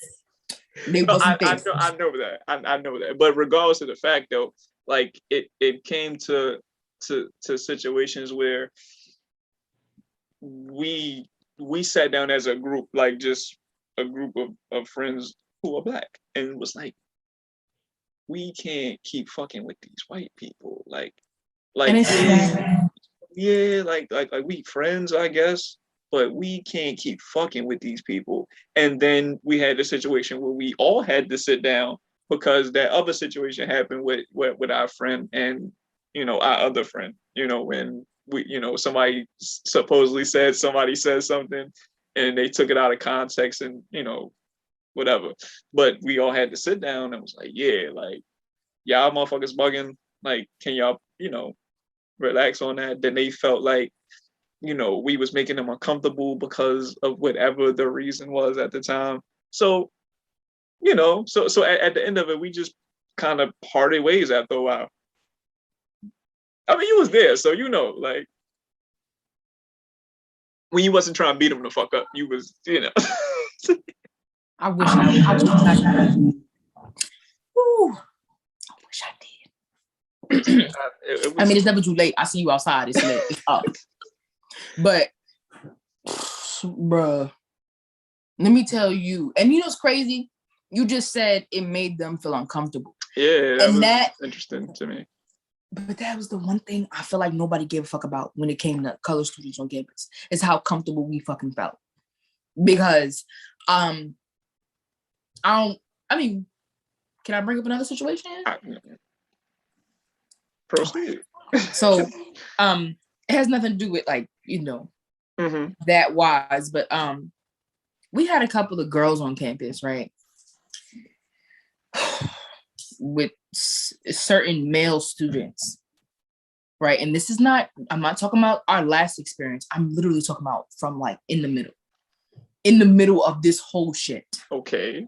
Like of our whole college career. We had multiple colored students go in to like Title IX people and tell them, yo, like this has happened to me, right? And it wasn't necessarily taken seriously at all at first. You know what I'm saying? Like it was taken seriously when people like parents really started coming up there and was like, I'm gonna fuck y'all up unless y'all fix this shit. But nobody takes that shit seriously. Like even for females, when we be like, there's been professors that made female students feel uncomfortable. And right. When we tell somebody, it's like, don't give a fuck. Remember, there was actually one, I want to say transgender female student that we had. and she was autistic. And I understand certain things that, you know, she's done that made people feel some type of way, but she disclosed that a professor has said something that made her really uncomfortable. And nobody took that shit seriously. I'm whispering because it's like crazy. Like I'm not going to repeat what it was, and I'm not going to say no names or whatever, but it was like to the point where she actually had to go to somebody and be like, yo, this professor needs to be evaluated. Like, you need to like watch that. Like, nobody took that shit seriously. And then here we are fucking now. Now we got people still on campus and who is calmly harassing. Yo, we've had CAF staff harass students, and it took a very long fucking time to get them fucking removed. And I get they was never part of the school, but if we have to go there every day to eat, that should have been taken care of quickly. It never was. Our comfortability on that campus was very low. Like in the wintertime, our doors didn't lock. So any random motherfucker could have ran through that shit. You know what I'm saying? That's true. Like, then sometimes the heat didn't work. So we was always cold, or like the heat would work too well. And we was hot as shit. And it was like, damn, there's no in between to this shit. Like, and it was always something new every day. Maintenance hated coming and fixing our shit. Yeah, that's and the maintenance would talk to us crazy. Security would talk to us crazy. And we would just be trying to explain to them, hey, yo, this is your job. Like, I'm paying to be here. This is not free. This is not a motel. This is something that I'm paying for. You know what I'm saying? Like, at least this is where I live currently. You know what I'm saying? So let's make it as comfortable as possible. Like make me feel like I could be safe. You know what I'm saying? And then it really didn't make no better that we had like real animals walking on campus. Bro, I remember the time when me and you was walking and we was walking in the fucking deer. It was the deer walk like right in front of us. We hit a quick one on 80, like a quick 180 and said, "Yeah, we're gonna take it this way." Like, it was scary. There was a fucking bear on campus, foxes, all types of shit. Like, and everybody thought that was so cute. This little country bumpkin shit. They thought that was amazing. Oh my god! And they got a bear. You said, "Oh my god, a bear!" until that motherfucker come after you. You see me in the fight with a grizzly bear. Help the bear. Because that bitch gonna need it. Like. Oh my god, it was terrible. Oh my goodness. And I think, oh my goodness, and I be so angry with my parents sometimes, bro, because I'd be like, yo, I don't want to stay here. And I really wish I did my thing in high school so I could have gotten to a better school. I mean, I don't regret it. I won't say that because I met you and I met other people that, you know, is close to my heart now. So, but damn. They not worth not a single penny that I got to pay back to the motherfucking government. They not worth damn penny. Cause like, I just think it was always something. Like, some people doors didn't lock, some people bathrooms didn't lock. Like, boy, I remember. Oh my goodness, and it was scary. I remember boys used to just walk through. Like, busing a crib. I remember there was students that had people living in the houses with us that didn't go to school there or like live there. So I'm like, yo, I live in a full girls' house. Why are all these niggas in here? Like, and you know, that's a fact though. Yo, right. But then I'm like, damn, ain't nowhere safe, bro. And then they wanted us to really be outside and really be in the community. And it was just like, I don't feel comfortable here. And then when you try to explain it to certain people, like, you know, white staff that you feel like, you know, you was close to, like, I feel like they was always pacifying us with the, I hear you. I understand. And I was always like, I know it. I'm thinking of one specific person that said that shit all the time. I hear you. I hear you. Shut the. I understand. Yes. Do you really hear me, Susan? No, you don't. It's okay. Just say that. I'll explain it differently. Like, I think everybody took it as a joke until they really got all them students that was really in there kicking their ass. Mm-hmm. No, they had me ready to quit. But even that too. Like early on, we had enough Black professors and staff to make it a little bit easier, right? As time went on, you seen the number of Black staff dwindle and dwindle and dwindle and dwindle and dwindle until I honestly I don't think it's a Black staff member on campus except the one. Honestly, so I don't think it's no Black professors. Maybe one, maybe. Right, because we don't even know for sure. But that's the problem there. That the number of Black staff members just got smaller and smaller and smaller as time went on. And at least for it, well, I say us. I feel like I can speak for both of us on this. Like we established a real good relationship with a lot of the Black professors and Black staff members on campus. You know, like they know who they are. I ain't gotta say their names. You know who I'm talking about. You know, so shouts out to them first and foremost. But as they moved out for a lot of the same reasons that we're highlighting now as students, like honestly, like a lot of them felt a kind of way or a sense of uncomfortableness being that they were in such a small minority themselves and they went and did other things. So like just off the strength of that alone, just the fact that we even had that shit in common, it's kind of crazy to me. Like, damn, you feel uncomfortable too? Like that shit was crazy. Like seriously. That made me sad just thinking about it because like I look up to those professors, bro. They was good professors too. They was good. I tell you, I learned nothing else from them.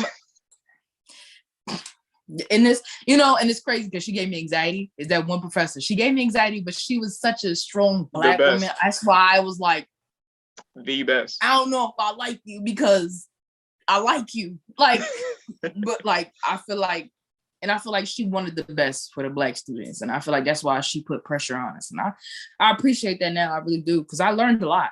I learned a lot in her class. And for some reason, she was the only professor that got me to sit in the front row and to literally look her in her eye and pay attention. Like, that made me so sad. And I know, I've never asked the kind of pressures they was under, but you could tell that they just was over that school.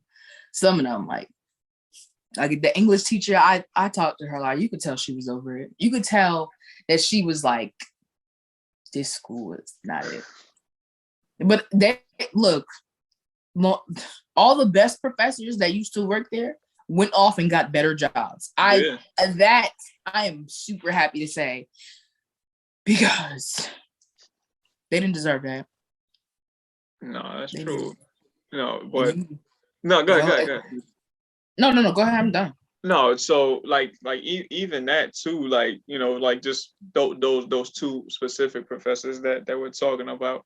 Like even when we did our last play, well, I don't know if that was your last play, but that was my last play. You know what I'm talking about, right?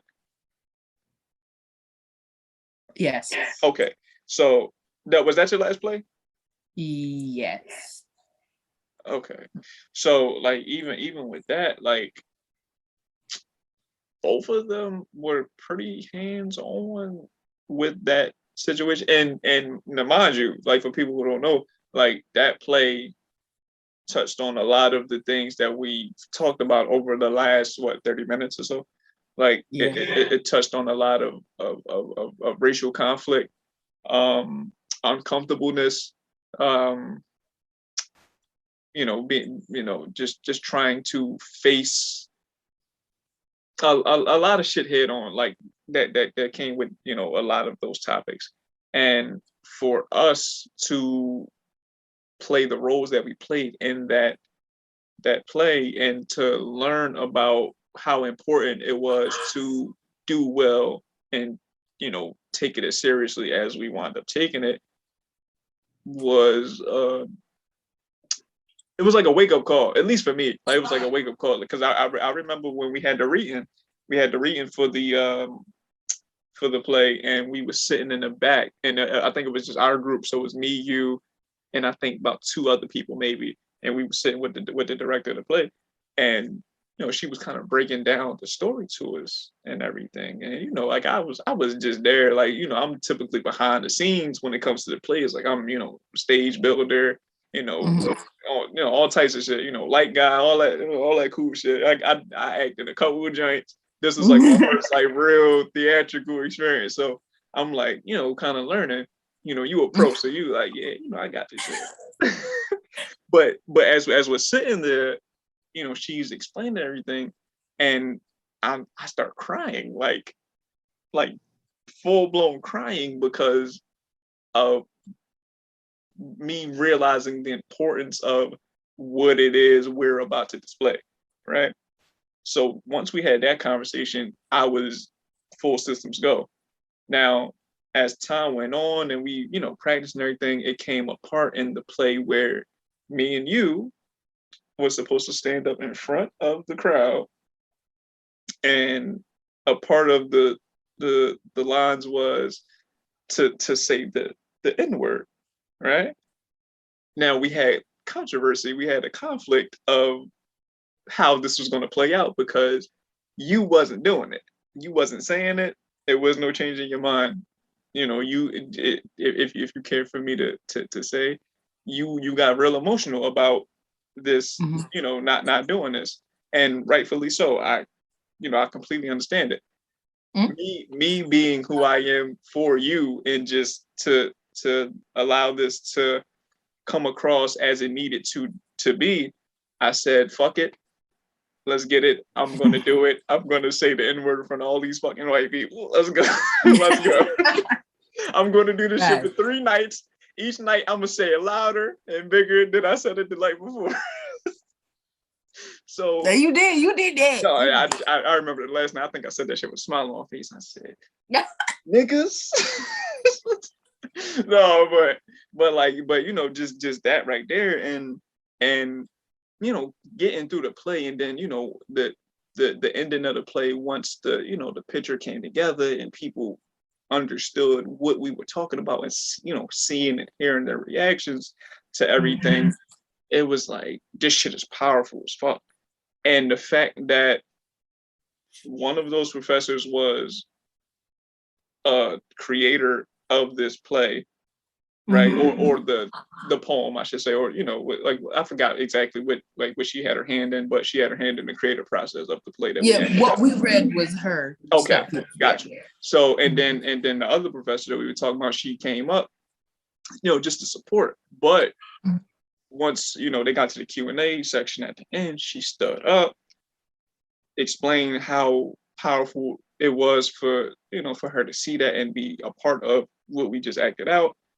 And she singled us out and started fucking crying in front of everybody, which made us cry. And we gave her a hug. But I say all this to say that it meant so much to have them be a part of something so powerful that we all could relate to in our own ways, that definitely connected. Whether we felt it differently, it still connected in some form of fashion.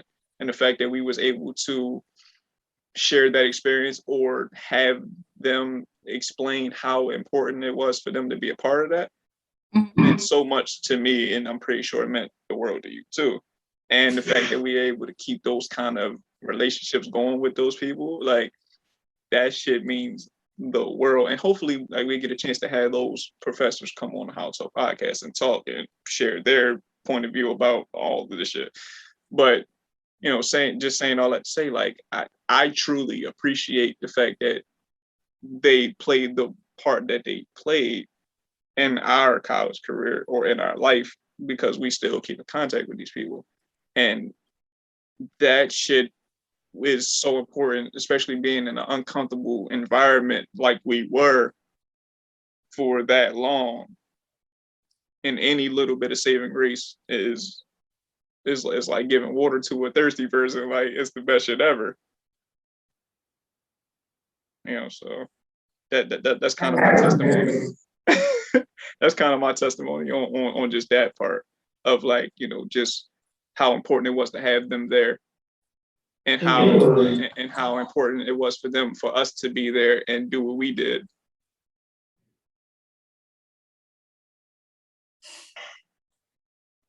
You better not cry.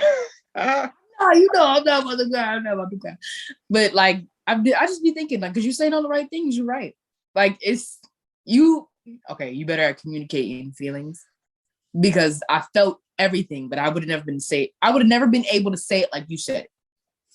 That's why I'm like, damn, like, yeah, they was there. And I wish it was a way to show them that we appreciate it now, because for real, like. Oh, well, that's why we do this. They get a chance to hear it and see it. This is, it's here. you know, and then even then, like I said, we still talk to these people, so we can tell them, and hopefully. Oh no, you know crazy. I do. You know, and hopefully, like I said, they get a chance to come on the podcast and share their perspective and their opinions and their feelings on what they experience and what they experience through us. Like I think that'll be a dope conversation to have. So hopefully we're able to make that happen. Shoot. I thought I didn't like my college experience. There was certain parts about it that made it suck. Yeah, I mean, it's a roller coaster. Like, and that goes back to what I said in the beginning of this whole thing. Like, you're gonna have your ups and downs, depending on where you go, who you around, who you associate with. Your shit might be easier than the next person. But regardless of the fact, you're going to go through ups and downs. It's gonna be a roller coaster. The only thing I could suggest is have fun, put your hands up, woo as much as you fucking can on that bitch.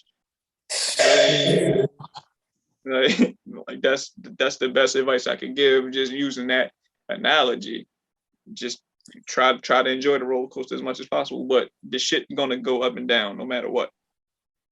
You just said something about enjoying it, and like that reminded me of some like another piece of advice, but that enjoying thing is so serious. Like to enjoy, because it's like I feel like it's the last moment that you will ever really be a kid. You know what I'm saying? That you ever really be taken care of, and it's your moment for you to make your mistakes. So when you move on, like you always make mistakes throughout your life. Because I know I'm gonna make mistakes every day. Right. But like I thought there was a certain way I was supposed to look and act. And now I'm walking around 23 with a tongue piercing because I didn't utilize the time that I had in high school or like while I had in college to like really experiment. Because I feel like that's what it is. Like you learning which route you want to take, right? You're near trying to figure out like what you're going to do for your career, what you like, what you don't like, who you like.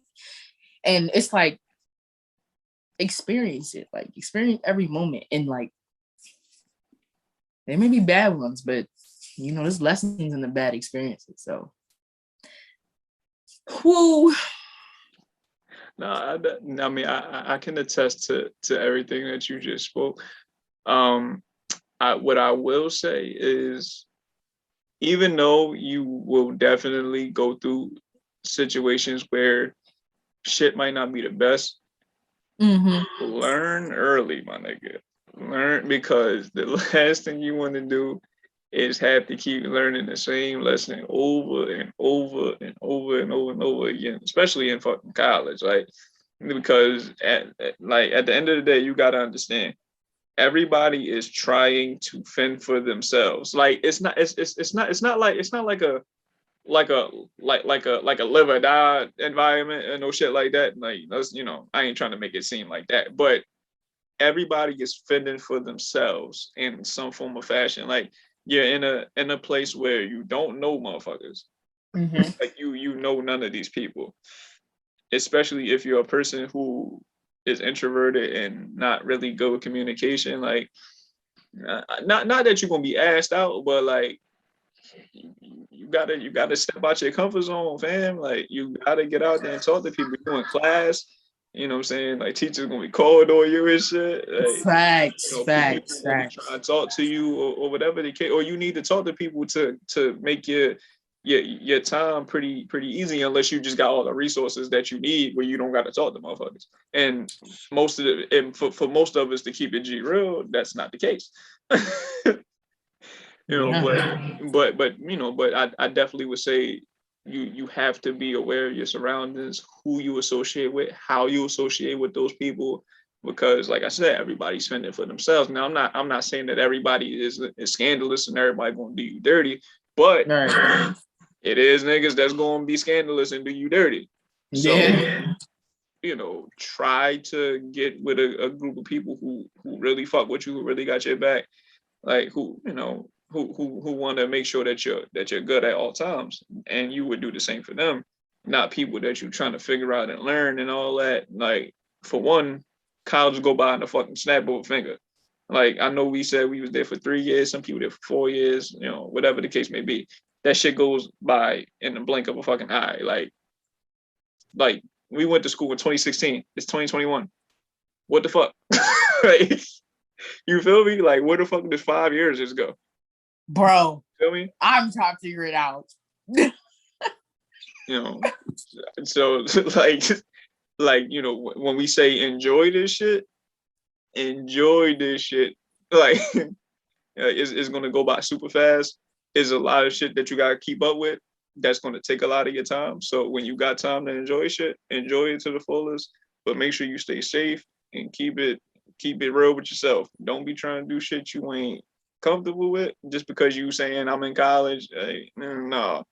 Right. We're not saying experiment. No, I mean, like, experiment, but like be safe while you doing it, and do it with people who you feel like you can like really, really trust. Don't just be doing it just to be fucking doing it. Like, cause everybody ain't safe, everybody ain't your friend, everybody ain't to be fucking trusted. That's a fact. That's an apple fact.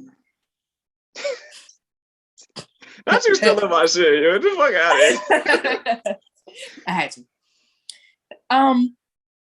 So I know I got one last question, but I want to ask you.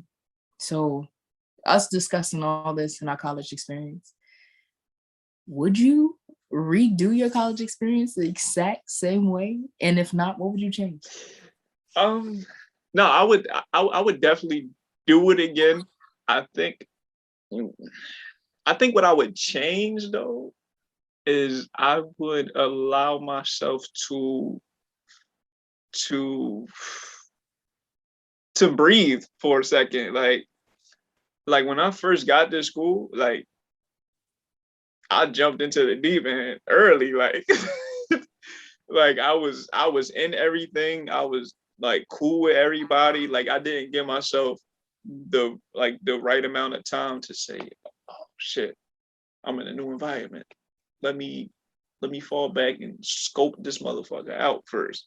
Let me see who's who, what's what, how to move, and all that. Like I just kind of dove in here first and just said, all right, we gonna try to survive. And eventually I learned how to swim. But I would just take it slower in the beginning. Is right. What I would do. And also, I think for me, during my college experience, I allowed myself to enjoy it too late. Like I allowed myself to have fun being at college once all my homies was gone, or once I was about to leave. Like those last 3 terms, I tell everybody those were probably my best terms, because I allowed myself to be happy. I allowed myself to enjoy the moment and like learn a lot of shit that's not taught in the classroom. Having these kind of conversations, like whether it's with peers or professors or whatever, just sitting down talking about life. I did therapy and shit because I was coming out of school, so I'm like, shit, I'm really about to be in the real world. Like I don't know what to do. And then I paid a trip to that therapist. So that shit was the best thing ever. That's another thing I would suggest too for any college student. Like whether you're going through shit or not or whatever, just go talk to somebody. Like just go talk to somebody, because everybody got feelings and shit that they got on their mind or their heart or whatever. And it's okay to get them shits off before it becomes a real problem to where you really got like to where you really got to sit down and talk about some real shit. Facts. So that would definitely be my suggestions, and some of the things that I wish I would have did a little different. Like I would have did that way earlier than I did it, and I would have just allowed myself to enjoy it more than I did earlier than I did. Other than that, everything else the same. Niggas fuck with me. Like I got great friends. I'm stamp 5 ever up there. Like you feel me? How about you? What was the question I asked? If I could do it all over again, would I do it the same way, or would I do things a little bit differently? Oh, so I agree with you on, allowing yourself to experience and relax, take a breather, and all that stuff. Because I think I would.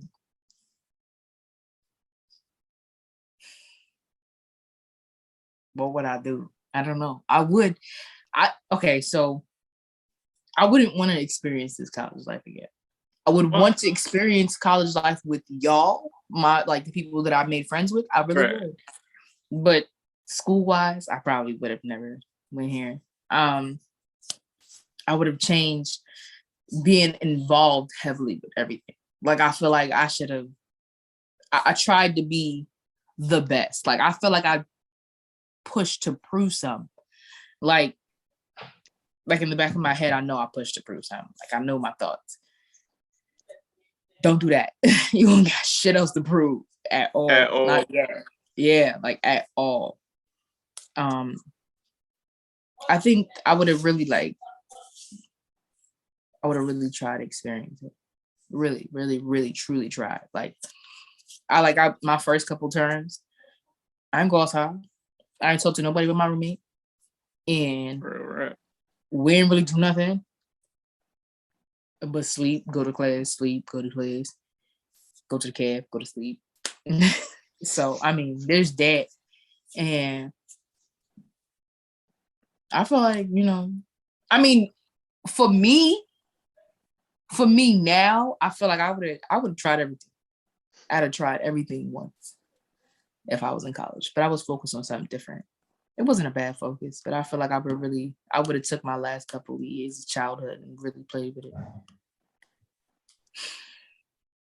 Yeah, I mean, I do think that the way that we did it was pretty good. Like, again, a lot of people who experience college, a lot of them didn't make it through. A lot of them didn't make it to the point to where they could say, yeah, I made it through. If I could go back, I would do this a little different, but I still made it through though. A lot of people can't say that. And even a lot of people that can say that, they probably didn't live it as good as we did, or they didn't do as much as we did. So for that, I can say that we should be proud of what we did and all that we accomplished in college, and everything that we came out of college with, whether that's the knowledge we acquired or the friends we gained or the relationships we built with people. I know for sure I can say that. Like, yeah. like the people that I've become close with, like I wouldn't change that shit at all. Especially a lot of the conversations that we've had like over the years, I wouldn't change none of that at all, because it taught me so much, and it allowed me to grow in ways in which I don't think I would have grown if I didn't have that ability to build those relationships with y'all. That was cute. Stop it. That was cute. Oh, that's a fact. That's a fact. I like that. I don't regret nothing. I don't regret it. I'm just saying, if I had the opportunity to change some things, I would. But I won't say I regret it. I regret having to get student loans and paying that shit back. Yeah. That shit I regret. But I mean, I genuinely feel like, things happen for a reason. You get put in certain places for a reason. You learn certain things. I don't think I was built for a big university because I Me get neither. overwhelmed easily. So I think perfect thing. But if I could have chosen a bigger school and got into a bigger school, I would have did it. I would have somehow made my way back to Central Penn because I couldn't handle it. But to start off somewhere else, Yeah. to have more experience. But I like all the people that I met. Like even if it's people I don't talk to this day, I'm glad I met y'all because it was always that one thing I took away from it. You know what I'm saying? So there's that, and then I mean, we got a lot of people that's gonna know who the fuck we bees. You feel me? Till we die. Like I got plaques with my name on the wall. All like, right. I know you gonna know me. No, that's 100% true. That's 100% a fact. Right. Like, okay. Shit. I still walk on campus and people don't know. That's I feel like that's where we did it. Where people be calling you because they want you to come back. Where professors still be like, hey, you want to come do this at the school we have, and we really would love for you to come. That's the shit. That's what you get. And I'll be like, damn, my friend really must have did something. You get that shit too. But they can't call my phone. I don't give up my number. But they be missing you. Like you be having conversations like that. That's the shit that I be like, yeah, you did that. That should be cute. I'd be like, yo, I'm glad I met these people.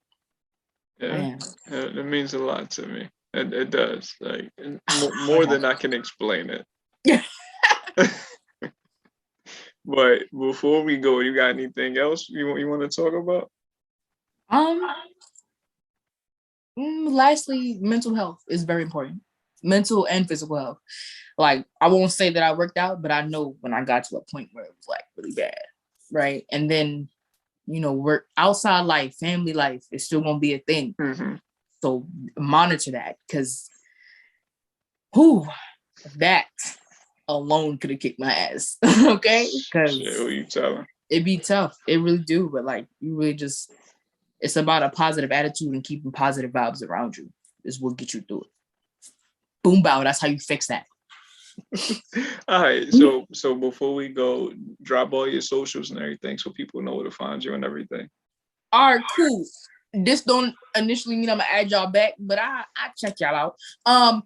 At DopeQueen17 on Instagram. You can find me on Snapchat, and that's that. Oh, I could be a rapper, y'all.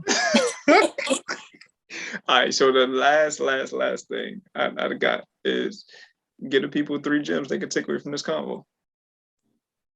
3 gems that we talked about? Yeah, or just in general. Focus on yourself. That includes everything. Everybody not your friend. Everybody is not your friend. Well, that includes professors and students. Everybody is not your friend. So make sure you got you before you expect anybody else to have you. And lastly, enjoy your college experience. Like really partake in that shit. Cause remember this, you're paying for that shit. Yes. Say it again. You're paying for that shit.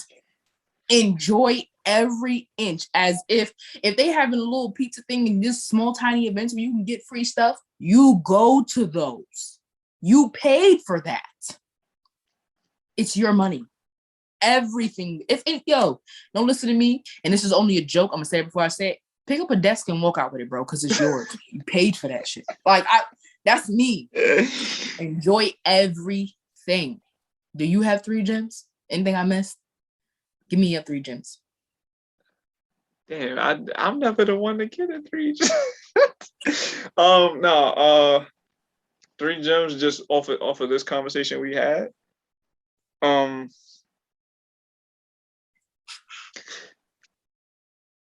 Get a good tribe, like get a good group of people around you and keep them, because this journey can get lonely fast, like real fast.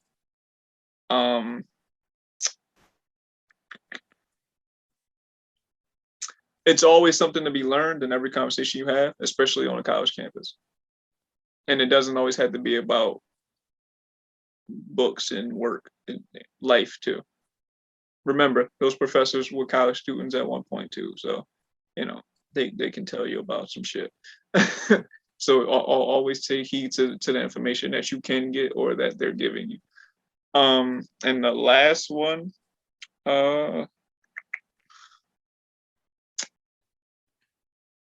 be an individual. Don't be a follower.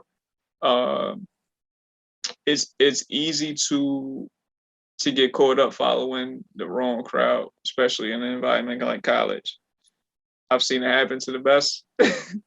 And just be an individual. Definitely be an individual. Think for yourself, basically. Think for yourself. Those are my three. I'm a solid 3. Yes. All right. Well, with that being said, this has been another episode of the HolloTalk Podcast. I want to thank DopeQueen for coming through and dancing. For those who's going to see this, she's really rocking right now. So thank you always and forever for supporting and being a part of this. Go ahead. Stay single. Stay single? I'm sorry. Yeah. People may love relationships. Stay single. That's a good job. I'm telling y'all, stay single. You can have a little boo thing back home. You can have a whole bunch of entanglements. Do you?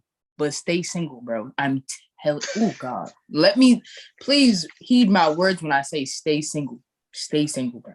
Oh, yeah, stay single or keep yourself available. You are always gonna be single until you are married. But in college, please, just don't do it. I encourage you not to do it. Okay, so like, you know what? We're gonna run that back a little bit. So like, yeah, I agree with you 1,000% because just stay single because it's a cold world out here. Ooh-wee. It's a cold world out here, ladies and gentlemen, especially in this relationship world on college campuses. Oh God. They're gonna break your heart. Yeah, so definitely stay single. I think that's the 4th gem for both of us, right? That's the 4th one. Stay single. That is the 4th gem. Stay single. All right, so can we officially wrap now on that? Yes, we can officially wrap. I'm done. I said it all.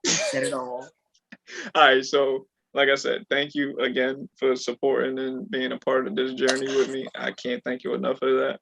I love you. I thank you. I appreciate you 110%. I love you too.